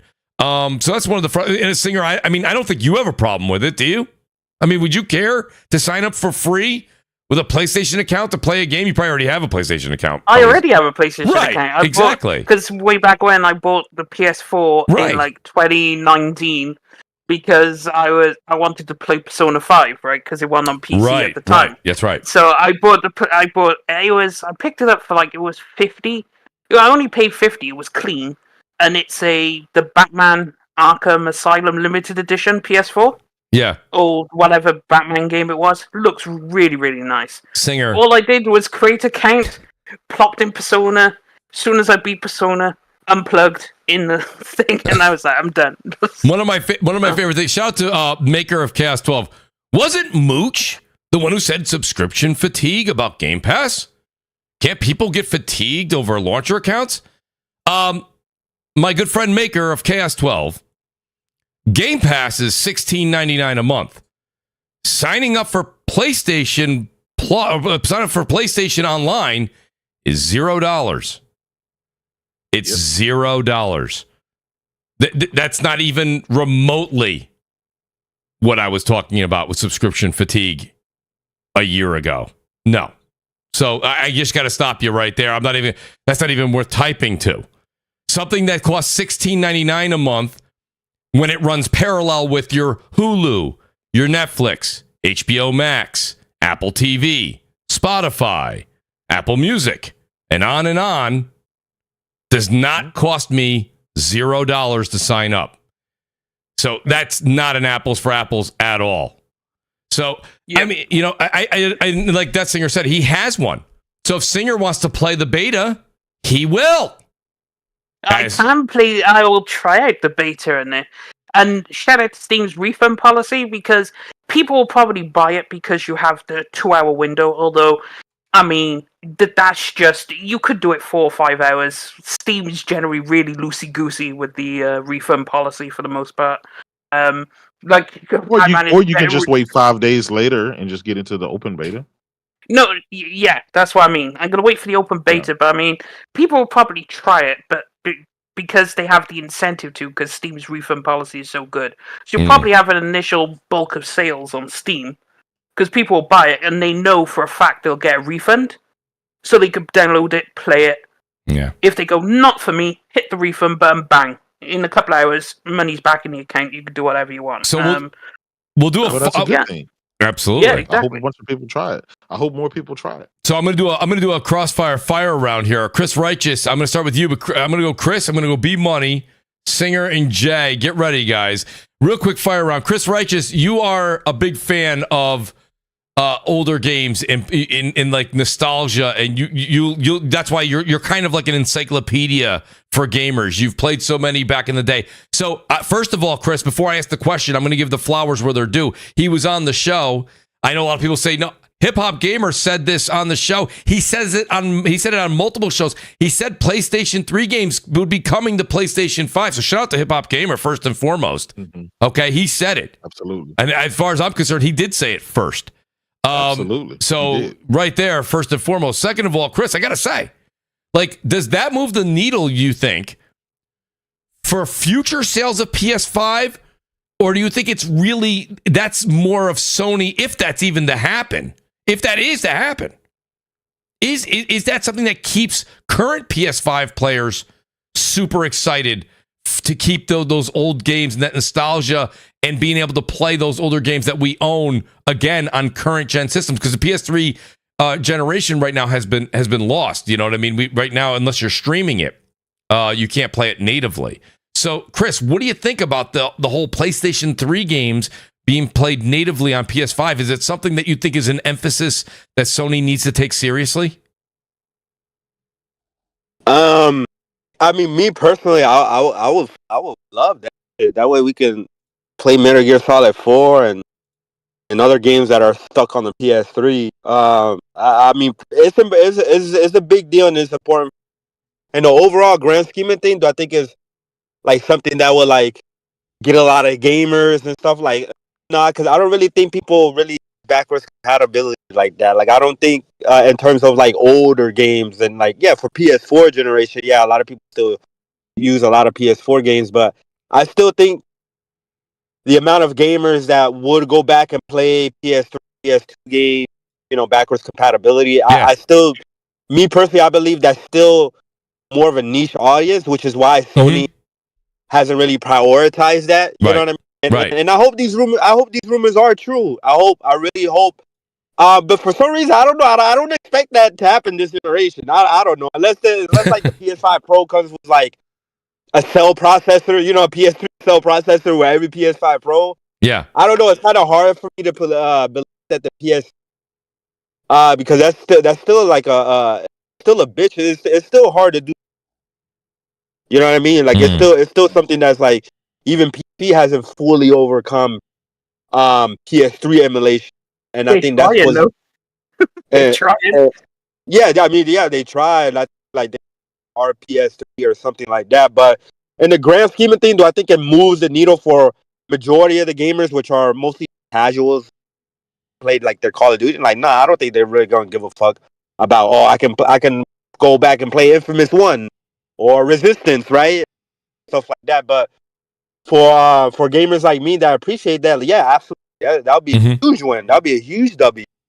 In my eyes, for Sony, you know, and I hope they do it, but I don't think it's something that's really gonna move the needle either forward or back. I think most people, I think we already see. I mean, look at Xbox. Xbox had backwards compatibility, and they stopped it. Why? Because most people ended up really not using it like that or caring. Right. And that was one of the things I used to always joke around when Back Compat came out. I myself personally, I think it's great fan service for the hardcore PlayStation gamers. Myself personally, like Jay was saying, time is precious. And Jay was saying money is precious, right? So, like, even if the store opened up and I could play a lot of them, would I go back and maybe grab one off the store to play natively on my PS5? Sure. I'm sure I would go back and buy one or two, just like I enjoyed one or two of the Back Compat games from Xbox when they were doing that. But realistically, I say the same thing. For me, that's not a huge, like, must get for PlayStation right now. I think it's more of almost like a check the box thing. B Money, what do you think when you hear this? Is that something you as a PlayStation fan, and I know that you have a PS3, and I know that you've played PlayStation since inception, like, does that mean a lot to you that you could play your PS3 games natively on your PS5 as a, you know, I don't mean to put hardcore PlayStation fan, but as a PlayStation fan and owning so many games? I mean, it wouldn't be a huge deal, but I think it definitely would matter. Like, I still turn my PS3 on today. Like, I've been playing NCAA 14 for the last few weeks, just, you know, kind of getting hyped up for NCAA coming back this year. So, but it's still a pain in the ass to turn it on, you know, wait for the updates, all that nonsense. So to have, you know, some, at least, you know, their first party content, yes, kind of pull forward, you know, I think that would be huge. But I think the one thing that as a PlayStation fan, I really want them to do is just start celebrating their legacy. Like, during the PS3 generation, we got all of these, like, collections of games, you know what I mean, that were from the PS1 or PS2, you know, where they had the entire collection of the franchise, you know, on one disc. And I think, you know, just going forward, if they, you know, during the, you know, 10-year anniversary, 20-year anniversary of certain franchises, if they just released a collection or, you know, like a remastered collection or something, I think that would actually be more beneficial, and actually, you know, update all the gameplay, you know, update the textures, you know, the graphics and everything, and then, you know, just kind of breathe new life into it. And it doesn't have to be something that, you know, they continue going forward, but I think they should at least, you know, kind of celebrate the legacy, because they do have so many great franchises that are just kind of stuck there now. Like, there's a generation of kids that'll never know what Resistance is. They'll never know, you know, how big Killzone 2 was. You know what I mean? They'll just never know. Like, we're still waiting on, you know, Metal Gear Solid 4, you know. So there's a generation of games that, you know, just they didn't pass on. And with so many people coming over to PS4, you know, from the 360 generation, they didn't have a chance to touch any of those games because they, you know, they're not backwards compatible on the PS4 either. So if they, you know, start celebrating their legacy and some of their IP, you know, with collections going forward, I think that'll actually be a better idea. Yeah, so B Money, I think you make a good point there. Jay, what do you think when he says B says it, you know, he's like, I think maybe pulling that first party PS3 games forward, that's something that's enticing. Get started on those, the love affair that some games have with the gamers have with those PS3 games. But Jay, overall, you know my stance. I've always kind of joked with it. Like, Back Compat, you know, it's a nice, for me, it's like a notch in the belt. It's like another check mark. You know, it's like, oh yeah, I did that. Yeah. Okay, I did that. Yeah. Great. But like, a lot of people hold that near and dear, and I don't know if that's just because I keep reading it over and over again in the community for years, Jay, but I think really at the end of the day, I don't think them saying your PS3 games are now available on PS5, I don't think you're going to see a spike in sales. I don't know. Maybe I'm wrong. I don't know. Yeah, I'll be honest. A lot of those games don't age well. They just really don't. So I try to go and play some of the old games and stuff that's in the PlayStation on PS Plus, and it's like, I remember this used to be my game, but it's like, it aged horribly. Controls wonky. It's I enjoyed it for when it was there. I'll be honest. I think last generation Xbox did a great job with it because at one point it became kind of like almost like their bread and butter. Like, you get to play your old catalogs until we get our games together, right? Until we get our next gen or current gen games together. So that kind of became a crutch. But after a certain time, you don't care. It's about the new games and new experiences. It's not for me, but for everybody else, it's for them. If they partake, I'd like to see another Resistance, a remake or a new game. But me going back and I got a PS3. I boot it up and try to play it. It's like, that's okay. You're like, nah. Like, I could be playing something else right now that came out a week ago. No, exactly. So it's not for me. But no, again, but shout out to Hip Hop Gamer because he did talk about, as well as Sony working on a remastering engine where it would take the games and do a certain type of remaster to it, enhanced visuals, enhanced controls, and stuff like that they're working on. Will that ever come to light this generation? We don't know, but we keep hearing these rumors of a lot of these things, and some of this stuff seems to be hinting to come true. So you just never know, man. No, who knows? Maybe this is for forward. Maybe this is for going forward. You'll be able to play your PS4, PS3, PS2, PS1. PS5 games on your PlayStation 6. Mm-hmm. Yeah, that would be amazing, especially if they get all of because PS3 had a lot of PS that you can buy in the store that you can't buy on 4 or PS5, like Breath of Fire 4 for. You can buy that on PS3 store, but you can buy that on PS5. If they can bring that over, also deliver the promise of PS Plus Premium, which I think they've been doing a terrible job, but when they talk about adding PS Vita games, because there's a couple of PS Vita games, gems like lost gems that are like I think people should play that are stuck on Vita. I hope they bring shit like that too, but I don't know. Maybe that's a lot of work for that. But like I said, I hope these rumors are true. It'll be good for me. In the overall grand scheme of things, I don't really think people really care to go past. You're not going to go out and buy a PS5 for it, but if you already have a PS5 or if you're going to buy one and it's there, I mean, the more the merrier, right? Yeah, no, it doesn't. It's only going to add to it. It's only going to add value to itself. In my personal opinion. So I hope it's true, man, and it'll be a huge W. So they pull it off.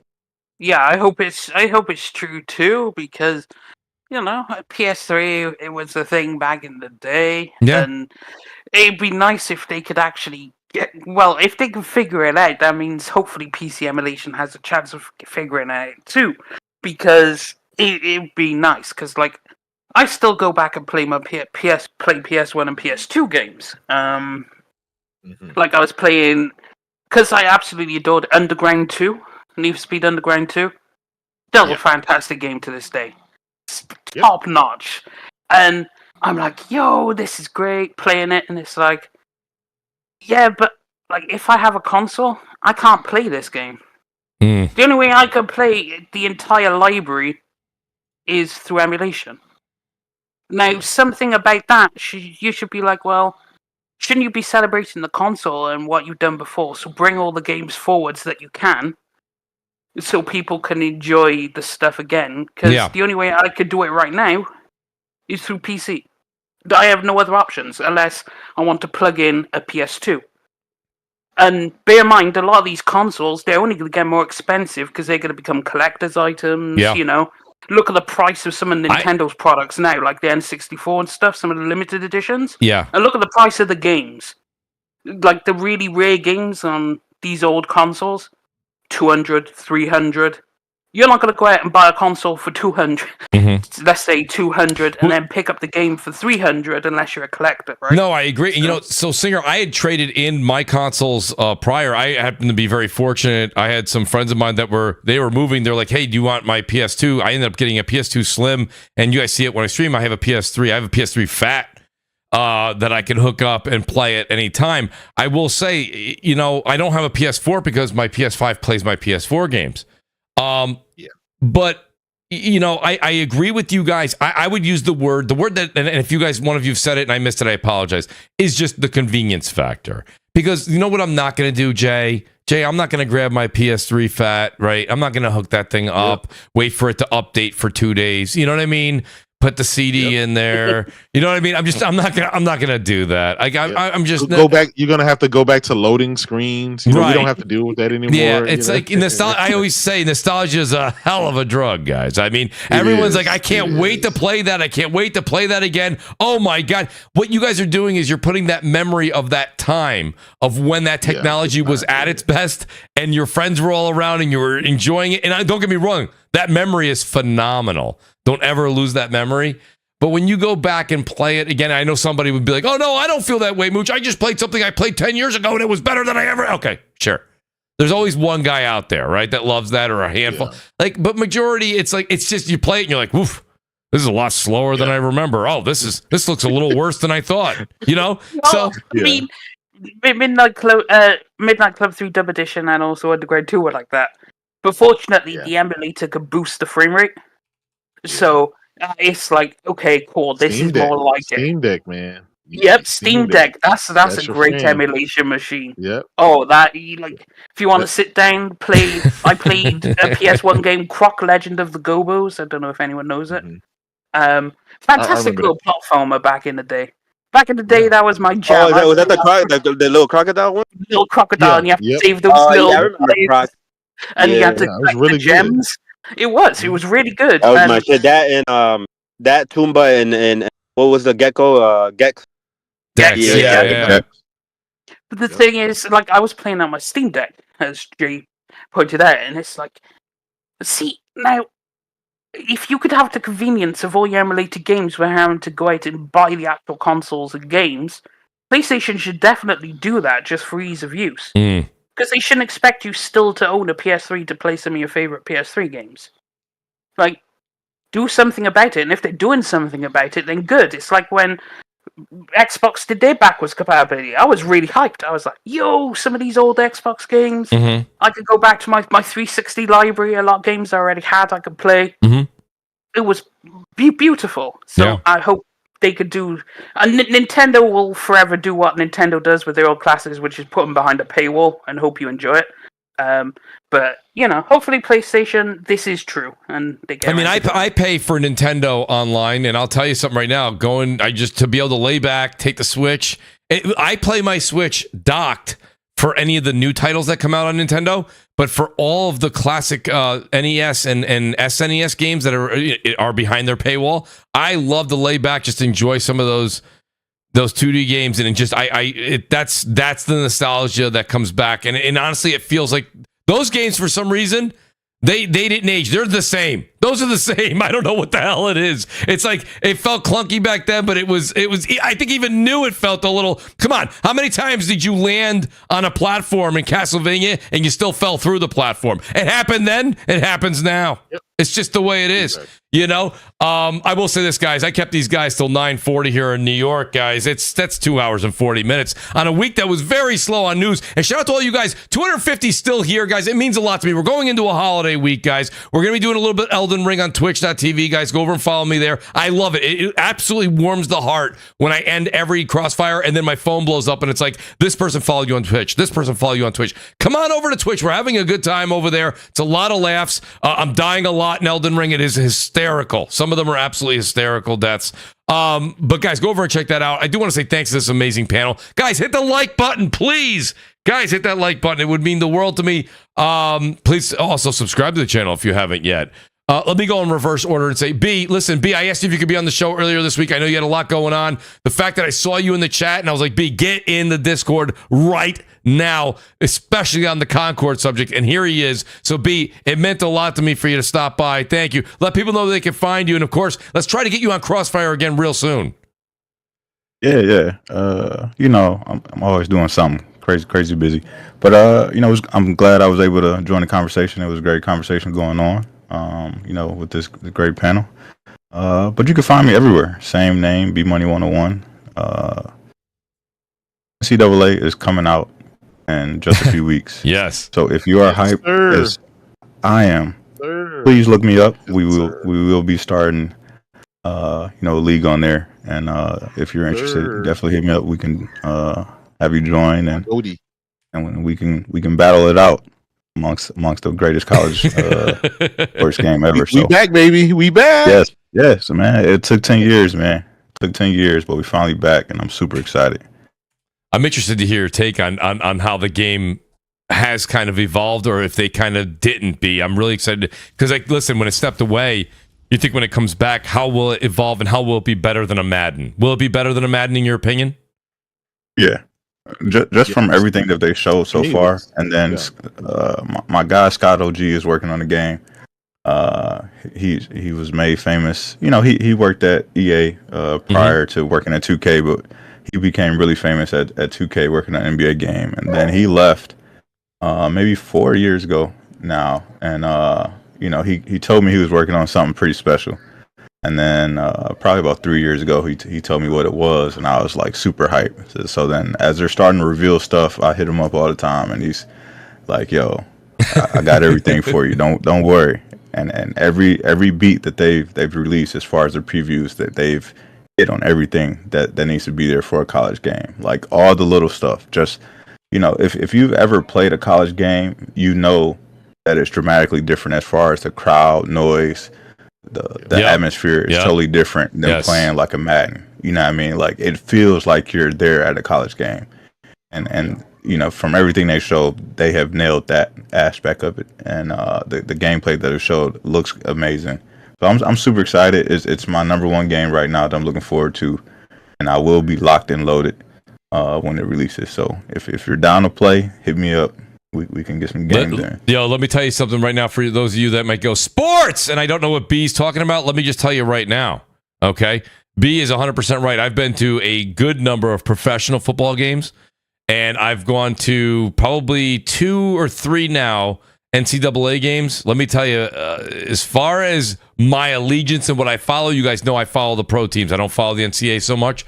But as far as going and actually enjoying a game in person, man, there was nothing like that game I went to NCAA, man. I'll tell you right now. I was, and I'll even give a shout out. You guys see me wear the merch every once and again. It's not that I'm a huge fan of it, but a lot of my friends had gone there for college. Michigan State, man. Michigan State, I went there for a couple football games. Wow. That's all I'm going to say. And what B's talking about, the audience and the way that the crowd has their chance and they put all that in the game, that is just second to none. And you don't get that in the pro sports. I don't care what you say. So, B, outstanding point there. As you were saying it, I was kind of reliving those memories in my mind. That does add a level of excitement and a level of just different experience than Madden gives you. So it is back. It's great that it is back. It gives those football fans exactly what they've been asking for over a decade. But B, great to have you here tonight, buddy. As always, appreciate you being here.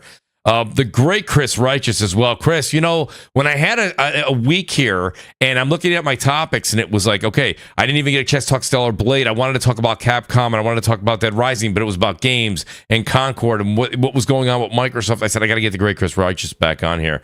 Chris, you may take a step away here and there, but the great Mooch has to mooch your time every once and again. Chris, let people know where they can find you. And as always, thanks for being here tonight.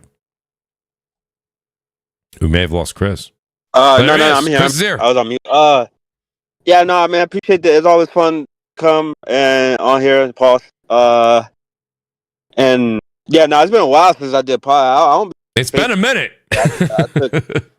I took a break from all that, and trust me, it's done wonders for a lot of people. Don't like to admit it, but like in this fucking like gaming community, it's so much negativity, bro, that if you're always on Twitter and shit like that, it's gonna weigh down on you. Yes. After a while, so yes. I suggest everyone, y'all should take breaks and stuff like that. Go outside, enjoy nature, enjoy, you know what I mean, work out, do all these things.